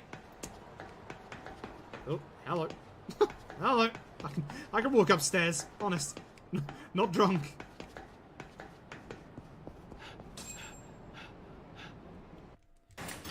Oh dear.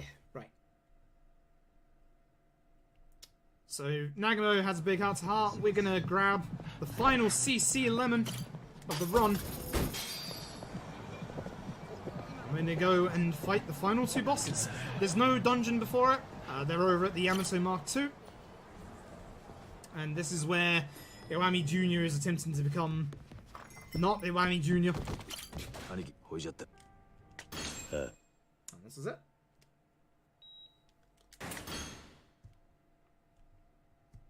So, first up, the second and final game. Thanks. The second and final Koshimizu fight.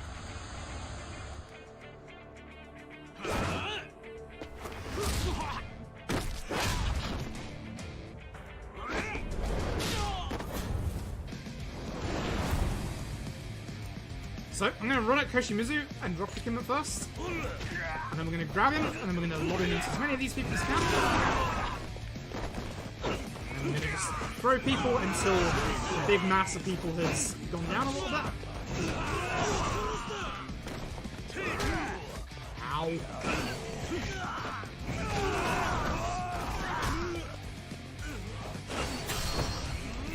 A heat move with Nagamo.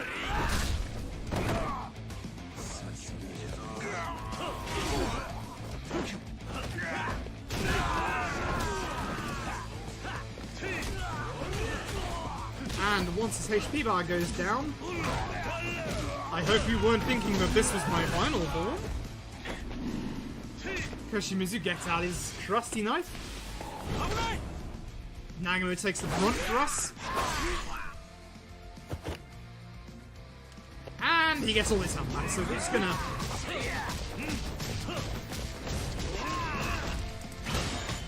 Let's take care of Koshimizu real quick. The Para CC Lemon. That's the end of Koshimizu. One final fight.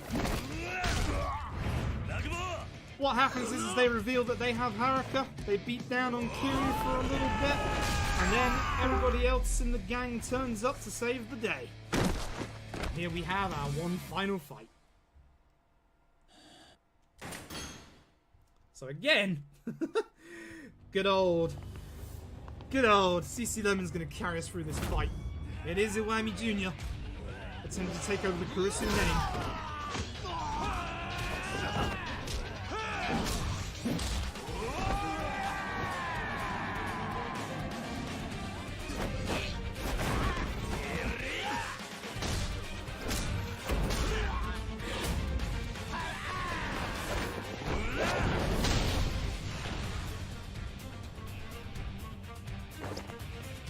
So we're gonna run and drop kick him, because of course we are.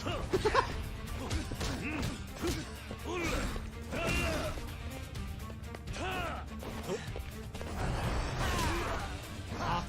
So not to get hit by that. Getting HP down to certain threshold, and then his QTE will trigger. Oh, and time will be coming up very shortly. Yeah. can tell what I'm about to do. About to extreme heat. I'm about to punch you out.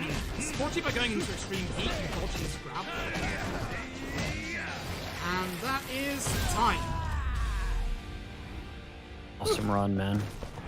Thank you very much. Thank you for having me. These ending cutscenes take like 30 to 45 minutes, so it's probably best if we don't watch them. Yeah. But yeah, super happy you were able to join us. Sort of a very late addition to the scheduling, but yeah, it was awesome. Thank you very much for having me, and thank you for having such a kind of like unoptimized run, considering it only came out 2 weeks ago. I appreciate it. Yeah.